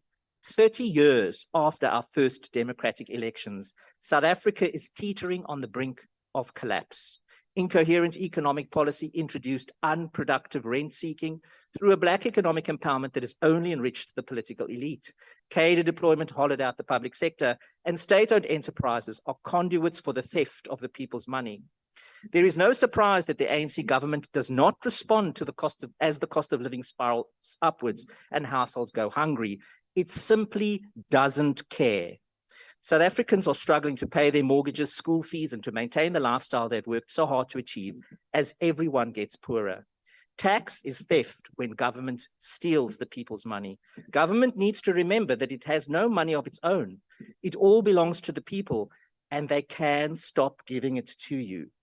We do not support this fiscal framework. Thank you. Thank you. Mhlomphegi Manyi.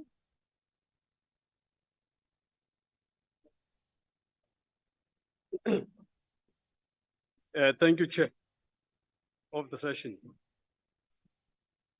The economic freedom fighters want to put on record that we reject the tabled medium-term budget policy statement and the revised fiscal framework and call on all members of parliament that are conscious to reject it as well. House Chairperson, it is telling that the Minister of Finance decided to table such a supposedly budget, I beg your pardon, that it is telling that the Minister of Finance decided to table such a supposedly important policy statement and bills related to adjustment budgets, revenue, and other bills, and thereafter decided to go and leave. He could not even wait to finalize the process with Parliament because the people of South Africa are not taken seriously. And it was always assumed that whatever is presented by National Treasury is gospel. Chairperson. That we must just swallow and rubber stamp. Uh, EFF will not do any of that. Who's that? Honorable Manyi, please take your seat. Honorable Khadebe. No, thank you, Chairperson. I think I'm rising on Rule 84, Chief, unparliamentary language. I think the Minister of Finance is on sick leave. I don't think that this Parliament can endorse this reckless statement by the member on the platform. Thank you, Chair. I will follow up. I didn't get the parts that you are talking about, unless you want to tell me what is it so that we know what to follow. That He said that the minister tabled this thing, could not wait to go on leave. And that leave was not voluntary. It was the issue of the health Okay, leave. I will follow up on that one. I will come back with a ruling. Thank you very much. No, but you mustn't allow him to speak. Honorable Mtetwa, take your seat, Honorable Mtetwa. It's not fair, Chair. You don't speak without permission, please. I have ruled on this matter. Proceed, Honorable Manyi. Thank you, Chairperson. But Chairperson, let's get on to the meat of what we are here about today.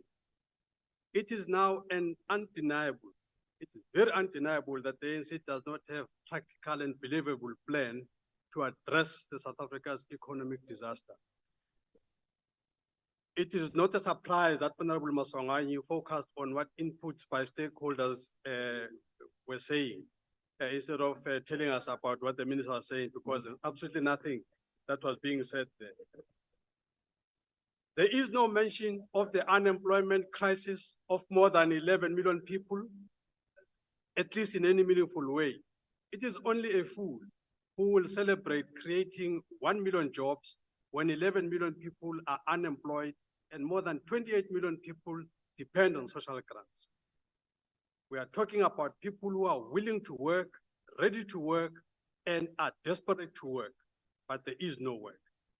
There is no mention of practical solutions to address the scourge of unemployment that we have. Absolutely nothing that is ready to deal with the economy. There's no mention of what solutions are put on the table to address the 6 billion budget deficits and the gross debts, besides irrational and misguided budget cuts. How do you cut more than 60 billion from a struggling economy year on year and cut 150 billion over the medium term and not think that we are deliberately creating unemployment? You cut education budget, you cut health budget, you cut police budget, you cut salaries of public servants, You freeze spending on infrastructure budget and still think that there's any rational economic thinking in this mess of an economy. Our people see the consequences of this when they go to clinics with dilapidated infrastructure, police stations that are understaffed and overworked, with men and women that are there with no resources to do their job. There is not even a mention of tangible solution to address the electricity crisis. The National Treasury imposed conditions on ESCOM that are not even helping. The push towards a low carbon economy was just a smoke screen. The plan was always to collapse ESCOM and privatize generation. What is clear and undeniable is that there is no plan. It is madness to do the same thing over and over and hope for a different result. It is not a surprise that we are stuck with now a revised 0.8 economic growth. We know for a fact that the National Treasury has a very weak projection capability. The obsession there is purely just to cut and cut and cut. We want to reiterate, House Chair, this is what needs to be done. One, we need to end the senseless austerity budget. It has failed, it will continue to fail. That memo that was circulated by a man who should be on retirement, Mr. Ismail Momoniat, to stop spending on projects and filling of vacancies must be withdrawn. We need to do away with National Treasury conditions on ESCOM debt and allow ESCOM to use their money for maintenance and new generation. We need to introduce a conditional grant to metropolitan and major municipalities to explore on and off grid generation solutions. This is the only way we'll be able to protect the poor, household, and the SMEs. The fact that the National Treasury is refusing to expand the rooftop tax incentive to working class households is another reminder that the fiscal policy prioritizes the rich and the financially secure. We need to reevaluate the division of revenue bill as a matter of urgency to allocate the majority of resources to local government if service delivery is the objective. If we are concerned about the lack of capacity and corruption, we can issue conditional grants. We need to strengthen measures to combat money laundering and illicit financial flow as a matter of urgency. We can't have another pala-pala. Lastly, as Parliament, we need to take seriously the recommendation of the Parliamentary Budget Office and the Financial and Fiscal Commission to make the necessary adjustments to this fiscal framework. We have the power, we must use it. We can't continue with this not useful budget. Thank you. Thank you. Ndabezitha Shenge. Xesha ngelakho.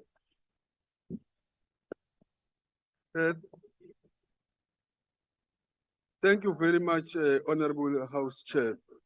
I stand before you today inspired by the powerful metaphor, one that embodies the spirit of unity, resilience, and the extraordinary heights we can reach when we continue to work together for a common cause. Honorable Mr. Kodongwane may relate as he uses a similar metaphor in his address 2 weeks ago. The Springbok's journey to victory was not just a sporting achievement. It was a testament to a strength that emerges when diverse talent, backgrounds, and experience converge toward a singular objective. In that moment, our nation was united and witnessed the manifestation of what can be achieved when we stand together as a country. Honorable House Chair, this House must bear in mind that in a direct contrast to the points I've mentioned earlier, the Minister has presented the most depressing budget policy statement this House has ever had. This unfortunate reality is a direct consequence of a party that fails South Africa, which is the ANC. The future of our country, as outlined by the budget, is not looking good, with pressing concerns about escalating debt, the rising cost of servicing the same debt, and the alarming debt to GDP ratio threatens the very foundation of our fiscals. The current budget poses a serious threat to effective service delivery by indiscriminately slashing funds across crucial departments. This jeopardizes our ability to address the pressing needs of our people. and the captainship of the ANC chair, Team South Africa has failed miserably. This failure is starkly evident in the multitude of challenges that we are facing.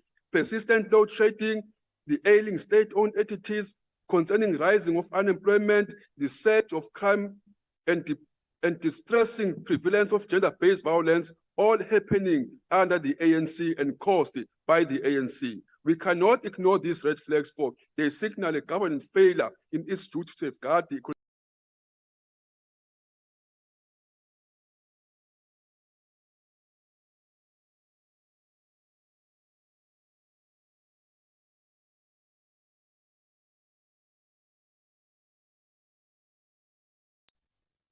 Am I the only one who can't hear the honorable member? What's happening now? Samuzwa. Angithi uhluleka ukudebate la. Honorable members. Sakuzwa lapha. Honorable members. He's misleading the country, that's why. Hayi mapholova. Kwenza bonke. Kwenzakalani? We cannot hear. We did not hear. Can you please explain what's? Asizwa. Oh, yeah, I can see. We could not hear. Pressed up the things. So the whole visual is disconnected. Chair. Sorry, can I can start from the beginning. Yes. Order members, I can't hear. Please, can one honorable Tseki, can you please tell me what is it? Are you disconnected or what is happening? Honorable Chair, we can hear you, but we can't hear the speaker on the podium. I should start afresh then. Yeah, because the speaker can't. Not my fault. Order, please. Order there. Is okay. Please proceed and let's hear. Please speak to the mic. Let's hear if there are any reactions. I was chair speak to the mic. I think it's only fair that I start from the beginning. No. Honestly speaking. No. Okay, what I was saying, therefore, is that order members. All this mess that we are in. Chairperson, intervene, Abu. We can't hear anything. Oh, are you all together? We can hear now, Chair. We can No, hear we can now. hear. Because we can hear Chairperson. Honorable members. Disruptive deliberately. Now we can hear now. This thing has been corrected. Honorable members on the virtual platform, I don't get it. Is it that you have been disconnected or what is happening? No, we can all hear. You We can hear? now. Yeah. Okay. Now everything is okay. All right. Thank you very much. Proceed, Shege. Thank you, Chair. But I was saying all this mess we are in has been created by the same ANC on my right. We cannot actually avoid these red flags because they signal a government that has totally failed its people. Honorable Chair, as we stand here, we invite all South Africans to replicate the harmony and teamwork that has been shown by the Springbok. Together, let us remove the obstacle and the enemy that stands between the people from realizing their dreams, hopes, and aspirations. Because it's undeniable truth that the current challenges we're grappling with here can be squarely attributed to 3 decades of the ANC's governance. After 30 years, it's very clear that the ANC leadership has fallen. So to propel our country to greater heights in economic recovery, national reconstruction, and revitalizing the workforce, we call on every South Africans to recognize that it's only one imperative. It is now time to decisively remove the ANC from power. The Honorable Chairperson of the Portfolio Committee invited me here and asked that I do the following. And I'm going to report to respect, Honorable Chair, what you asked me to do. The Inkatha Freedom Party, as a party that stands for the people, that stands for the interest of the people, understanding the founding values of the same ANC, we reject this report. Chairperson. Yes, honorable member. Will the member allow a question maybe? Unfortunately, he has left the podium. We do it when he's still on the podium. Yeah, but you were looking that way, Chair, but it's fine. It's fine. Okay, I'm sorry if I didn't I recognize you. actually just wanted to ask the member. No, don't proceed. Thank you. Order, members. Honorable Thring, your hand is up. Is that a point of order? No, Chair, it was just with regards to the sound issue that we're having, so I'll remove it. Thank you, Chair. Okay. No, thank you very much. We proceed now. Akbar, vessels.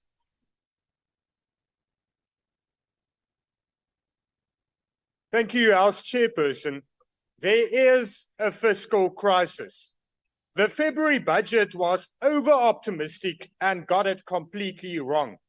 The budget was based on an overestimation of growth, over-optimistic revenue projections, no provision for a cost of living adjustment of the government wage bill, and the projections with regards to the budget deficit and debt requirement were thus wrong. The MTF proves this. We warned, but the praises from the ANC benches for the February budget and the fiscal framework still lingers. And yet again today we hear from the Honourable Mashangwani that the growth rate is satisfying. The growth is satisfying.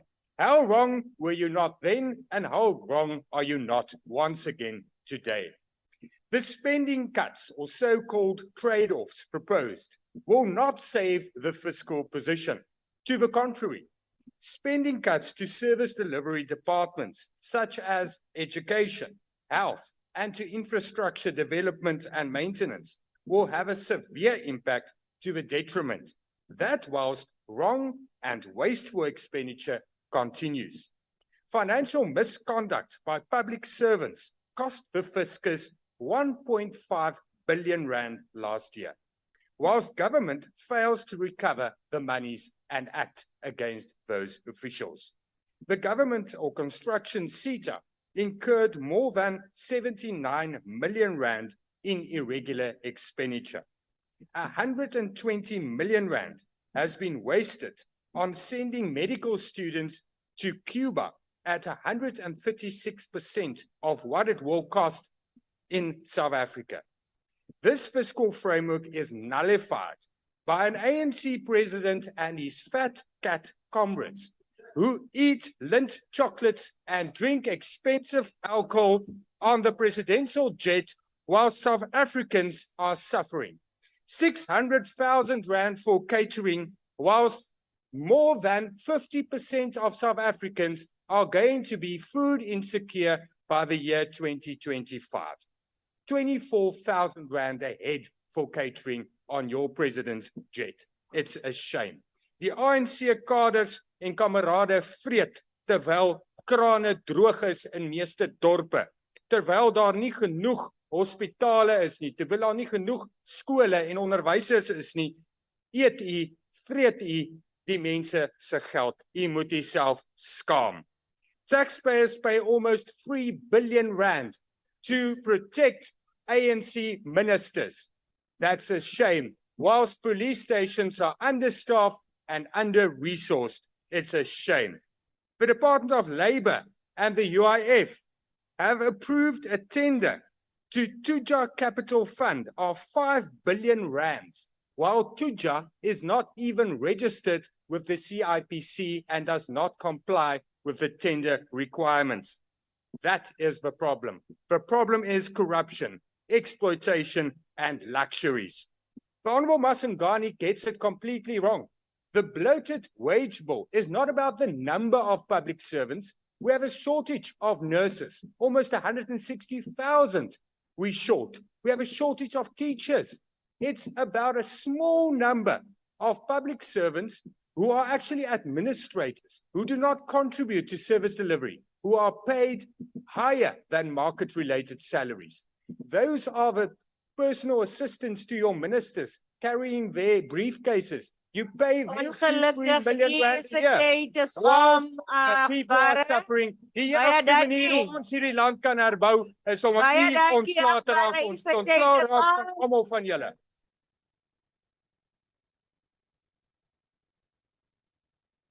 UDM.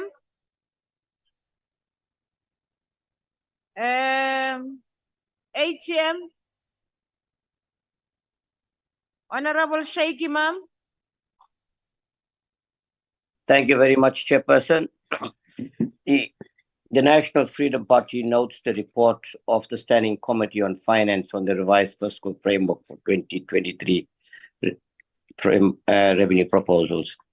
Chairperson, the survival of this economy depends on economic growth. And economic growth must come with uninterrupted energy supply and, of course, a very efficient transport system as well.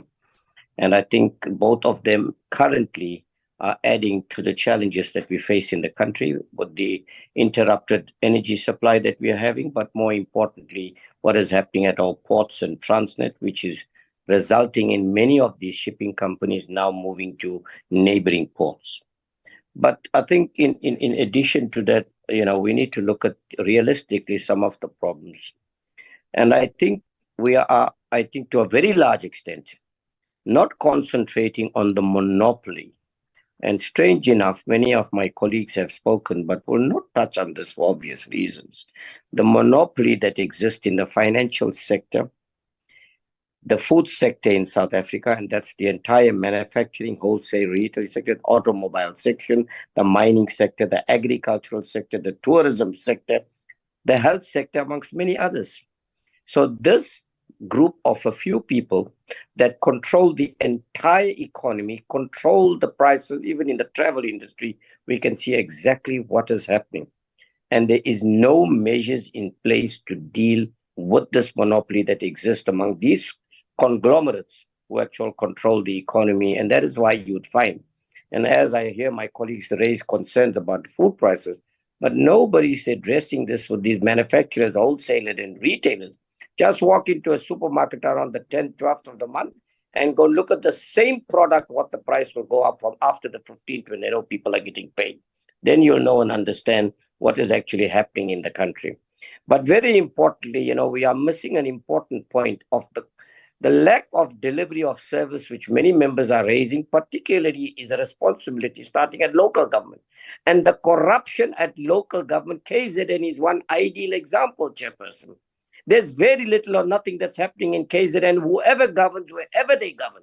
Even if you go to the Western Cape for that matter, go and look at the life that the people live in the vulnerable or the poor areas. There's two continents in one province, one for the rich and one for the poor. We're not addressing these things. We are very selective in where our resources are directed. So over and above the fact that, yes, indeed, there's a revenue reduction, and that's also contributed by the energy, interrupted energy supply and other challenges, I think we need a more productive society. In order to that, we need to enhance the manufacturing industry rather than relying on imports. And I think the opportunities are there, but the stringent labor conditions that we have in the country, Chairperson, it's making it very difficult for businesses to be competitive. That is why more and more smaller businesses are closing. So I think we need a holistic approach. Unless there's going to be economic growth, the situation is going to get worse. We are now going to be going on to Thank you, Honorable Member. Your time is up. Thank you. Thank you. The Honorable Abraham.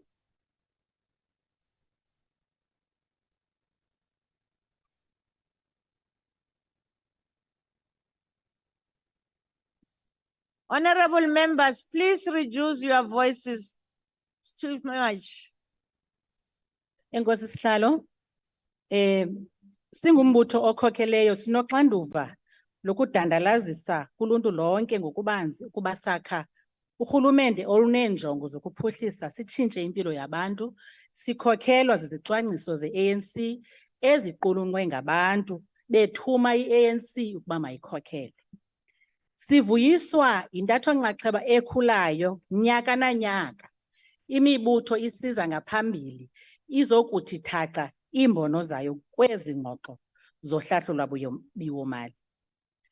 Babonise ukuyichasa indlela ebekuqhutywa ngayo mandulo.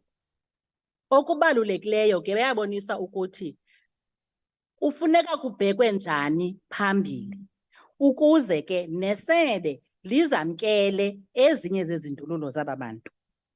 But two PLE principles are very important for the governing party. Sithi isikhokhelo sendlunkulu ye-ANC, we need supportive macroeconomic support as much as we need macroeconomic reform. Fiscal and monetary stimulus must be maintained where possible, and this must be supported by a coherent industrialization framework. Stimulus will provide the necessary combination of economic drivers to give us the growth that is much needed. Ukukhula komnotho kuzisa utshintsho oluza nemisebenzi, kucutheke indlala, kucutheke nokungalingani. Kufuneka kuvele amashishini amatsha apho abantu abamnyama nomama nolutsha bayakuxhamla khona.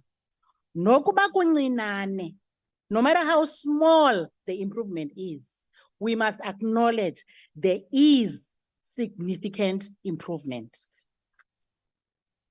Imisebenzi kwikota yesithathu ikhule yaya ku 400,000 kuquka nezolimo. Members must learn to read so that you know what is happening. You must read. You must learn to read, because, Chairperson, on fiscal policy, when we talk about reducing debt, just that will not be sufficient for growth. A fiscal strategy with monetary policies that stimulate economic growth, focusing on capital projects, remain critical for government funding, while addressing quality and pace of project delivery. A sustainable fiscal framework is not in dispute. It is in the context of the framework in which it has to be applied. Debt should be used for productive purposes to generate high growth, which will reduce the debt to GDP ratio. Not all debt is bad debt. Parties in this house must wake up and smell the coffee. Not all the countries need debt to build their economy, and there is no percentage that has been put internationally for borrowing. Fundamentally, how we create growth and where that will come from is our own orientation as the ANC. We cannot be led by what the opposition parties this side are proposing, because they are in extreme poles. Others are saying, take it away from government. Others say, take it away from the private sector. The ANC says we need to have a proper understanding of the political economy of our own country. That is important. Honorable Fabanisio, we need a productive economy regulated to ensure that wealth is spread for the greater good of society and not for a few, like we saw when you were in power. Class, race, and gender contradictions have to be addressed. And consistent with these pillars, the ANC is working to construct an economy that creates decent, productive employment and thereby fight poverty, inequality, and exclusion. And it is ensuring an increased ownership of participation. Don't drown me because I want to tell you that Honorable Faba, can you deserve take a seat to there have and make that businesses. noise from there? Black people, Black women, the youth deserve to participate in business. They deserve to do some kind of business, even in the villages and in the townships. You made way for only a minority. The ANC is making way for everybody. So industrialization is very key and labor intensive. We know that about the issue of a fiscal consolidation and cost containment measures. And we agree, all of us, that that will have an impact. But as the ANC, we are saying, just be careful that you do not impact on service delivery. Let the people get what they deserve.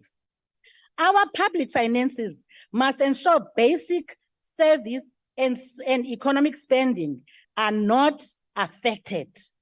And therefore, we need to protect revenue and grow the revenue base fundamentally. As part of the measures to do this, a comprehensive evidence-based review of the quality of expenditure needs to be undertaken across all three spheres of government, as well as state entities. We need growth, and it is in the ongoing implementation of the economic plan, the economic reconstruction and recovery program that this will be found. Government and private sector spending will boost demand, thus positively leading to economic growth with a positive impact on the country's gross domestic product. The ANC supports the report. I thank you, Chair. Thank you.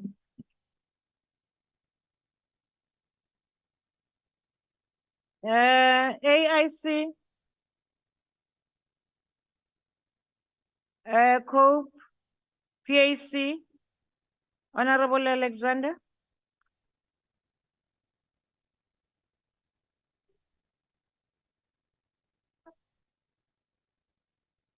Good afternoon, Chair. Having mentioned the government's deficit in plenary last week, I feel like a broken record. Over the medium term, the government will borrow an average of 553 billion per year due to the escalating annual budget deficit. By 2025-26, the gross debt will reach 77% of our GDP, surpassing 6 trillion rand. These amounts are thrown around without any real understanding about how much 6 trillion actually is. I'd like to make the following comparison. If we equate 1 rand to 1 second, 1 million rand would be 11.5 days. 1 billion rand would be 32 years. 1 trillion rand would be 32,150 years.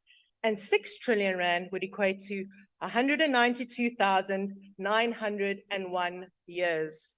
6 trillion rand is a significant amount. However, we are not seeing a government that is responsive and focused on the real solutions to stimulate our economy and to get the debt deficit in hand. Citizens feel the pinch when government squeezes. We need to implement an energy and logistics reformation swiftly in order to get our economy off life support.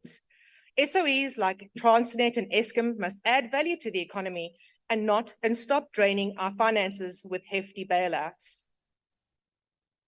It is expected that the Minister of Finance will propose an expanded tax measure in 24-25 to raise an additional 15 billion rand. National Treasury has a propensity for being over-optimistic in projections. As such, more than 5 trillion rand will possibly be needed to be raised. It's these types of action that ensure that South Africans are going to feel the pinch. The problem with food inflation and the low-income households who need assistance and relief. Due to the rising cost of living, we are pleased to see that the committee supports the DA's recommendation on zero VAT rated food items. If governments are not responsive to potential crises, like we are seeing with the latest avian flu outbreak, we are seeing the most vulnerable being affected negatively.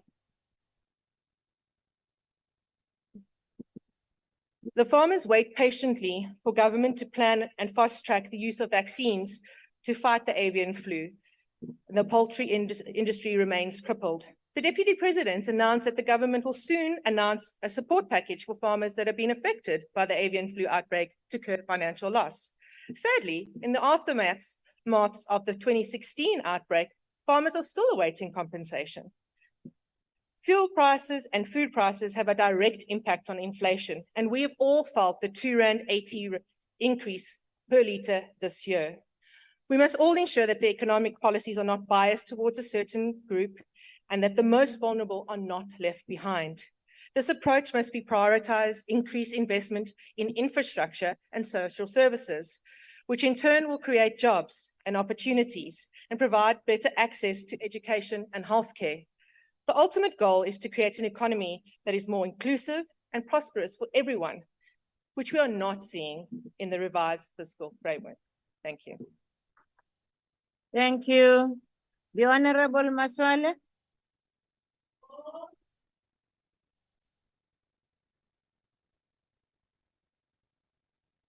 Thank you very much, Honorable House Chairperson.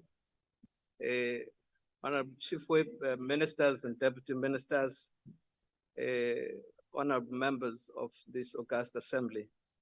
Thank you for the opportunity to take part in this important discussion. I must foreground it by saying, as the ANC, fully understanding what the MTBPS was meant for and what it serves to the rest of South African society, we fully accept it and support the report of the committee as was presented by the chairperson.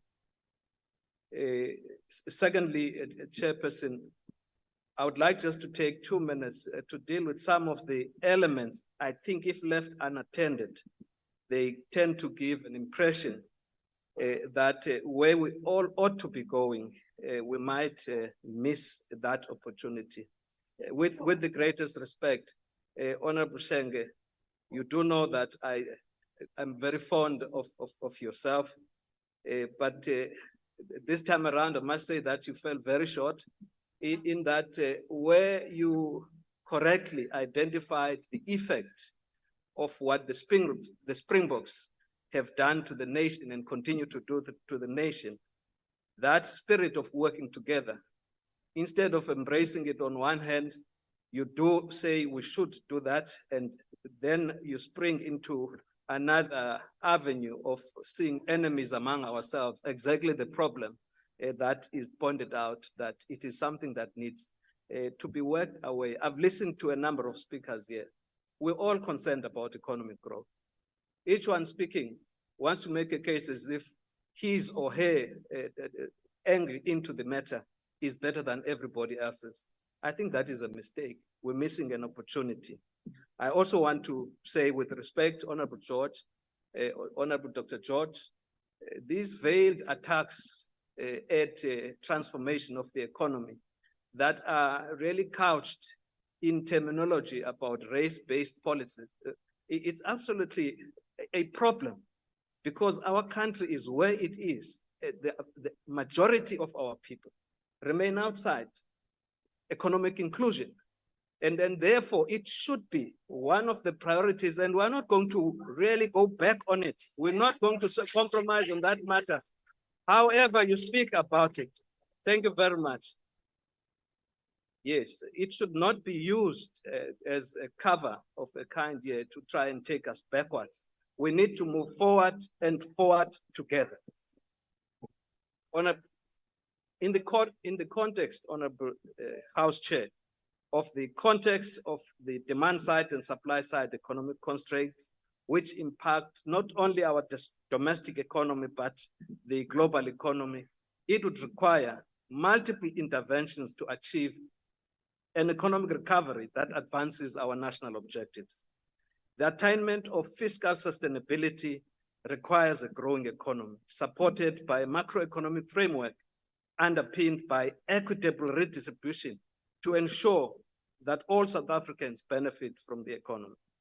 Given the projections in respect of sluggish growth projected at 1.4% over the medium term, achieving a budget surplus and addressing our challenges of unemployment and inequality will require economic growth of about 5.4%, as was envisaged in the National Development Plan.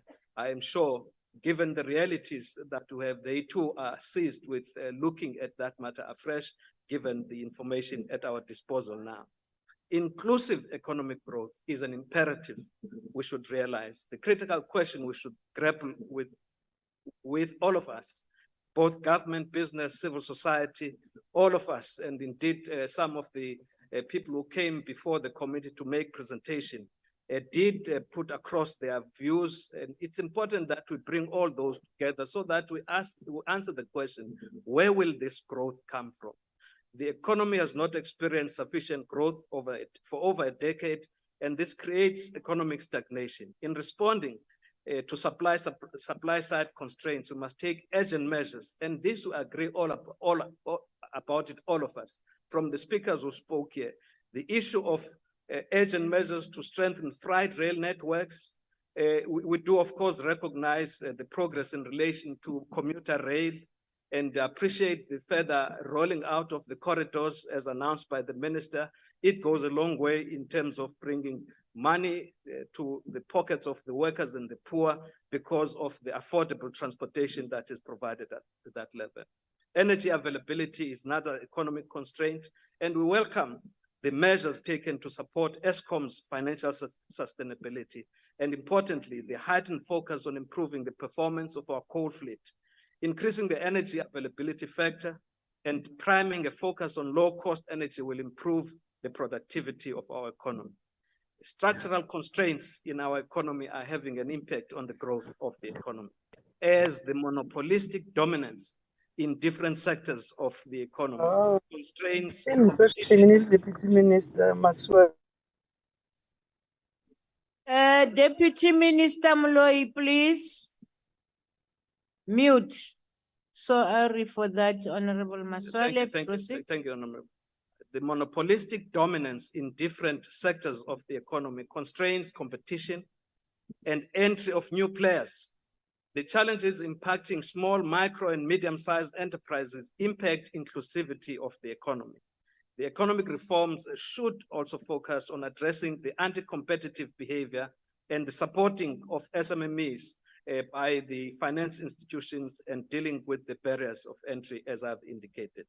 As I conclude, Honorable House Chair, the expenditure proposals sustain the social wage, which protects the vulnerable and the poor, and also contribute to stimulating household consumption.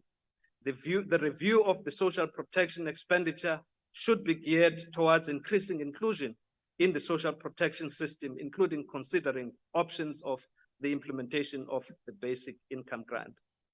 Honorable House Chair, as the ANC, we fully support this and urge the honorable members to reconsider. Thank you. Thank you. Ha ke amogele letlatsa motletona la di tsa matlotlo Mchabiseki Mason. Ke a leboha modulasetulo, honorable members of this august house. Through this medium-term budget policy statement, we seek to strengthen economic growth, not only through stabilizing public debt in order to provide services and employment. We also seek to grow the economy and create jobs by supporting the stabilization of electricity, rail, and ports operations. The finalization of the debt relief package for ESCOM has enabled necessary investment in maintenance and transmission for energy. This package has allowed ESCOM to fully fund its maintenance requirements, as well as the first 3 years of the transmission development plan, ending many years of underinvestment in electricity infrastructure. Conditions attached to the debt relief package will ensure that ESCOM does not repeat the same mistakes. Honorable, ke kgopela motho a nang le wena a tlogele go change camera eo. A ska dira tšeo, a itlogele a go ntshe wena fela. A ska nnela iša pele le morago re na le bothata bo ka mo re bona ditshwantsho tše dingwe. Ke a leboga. Le ka tswela pele, motlhomphegi. Ke kopa tshwarelo, a ke tsebe movang ke eng camera e, kopa tshwarelo. Regulatory reforms have enabled a massive boom in private investment in generation capacity, which will help to close the energy supply shortfall. The number of confirmed private sector generation projects has increased to 126, representing more than 12 gigawatts of new capacity since the amendment of Schedule 2 of the Electricity Regulation Act to remove licensing threshold for generation facilities. Timeframes have reduced significantly for regulatory approvals required by energy projects. For example, environmental permits are now issued in 57 days following the gazetting of renewable energy project as strategic infrastructure projects. The amount of rooftop solar capacity in South Africa has more than doubled since the announcement of the energy plan to cover 4,005 megawatts, helping to reduce load shedding over the winter months. The Logistics Crisis Committee is working very hard to improve the operational performance of freight and rail. Chair, government expenditure is aimed at growing the economy through spending on infrastructure. Government expenditure on building and other fixed structures will be above 416 billion in the next 3 years. Of course, this amount is not enough given the infrastructure backlog we have. Hence, we'll be using institutional arrangements such as front-loading, triple Ps, to crowd in infrastructure investment. We fully agree with Honorable Maswangani that public debt is a major challenge. The total government debt rises from 4.8 trillion in 2023-2024 to 5.2 trillion in the next financial year. And we agree we should not trivialize public debt because public debt is costly. The debt service costs will be 386 billion next year, and over the next 3 years, the debt service costs are estimated at 1.3 trillion. Servicing or paying interest on the debt consumes a larger share of public resources. Rising debt service costs severely limit development. These costs take a bigger share of the budget than basic education, social protection, or health. In time, reducing debt service costs will enable government to channel more resources into productive investment. Reducing public debt is also important for economic growth because if government borrows a lot of money, the private sector and household will be without any capital available for their use. This limits the supply of capital necessary for economic growth to create jobs. Therefore, the balanced approach to fiscal consolidation includes spending reduction, efficiency measures across government, and moderate tax measures. The minister will announce the tax revenue measures in the main budget next year in February. Suffice to say that the 2024 budget will propose 15 billion in revenue increases in 2024-2025 to stabilize public finances. And as Honorable Abraham correctly said, debt in itself is not bad as long as you borrow to support the economy. You use the debt towards growth enhancing activities. Unfortunately, we've been borrowing to, amongst other things, bail out poorly performing state entities.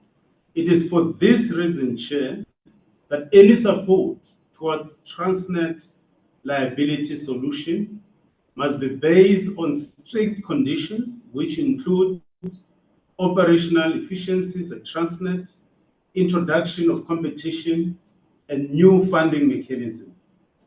The South African government needs to get better value for money from its 2 trillion budget. To maximize the value of spending, we as government need to contain costs, exercise prudent financial management, and eliminate wasteful treatment of public funds and resources. Chair and honorable members, it is not true that the ANC government does not support the poor. South Africa maintains one of the largest social security programs amongst developing countries. The budget policy statement protects the social wage, which receives 61.3% of the allocated non-interest expenditure over the medium term. Any significant expansion of social safety net needs to be funded by reprioritization or new resources that should come from economic growth, or both. Honorable Chair, we appeal to the House to approve this policy statement and all the bills the Minister tabled on 1st November 2023. I thank you. Nakenza Chalsegi. Honorable members, I will now recognize the Chief Whip of the Majority Party.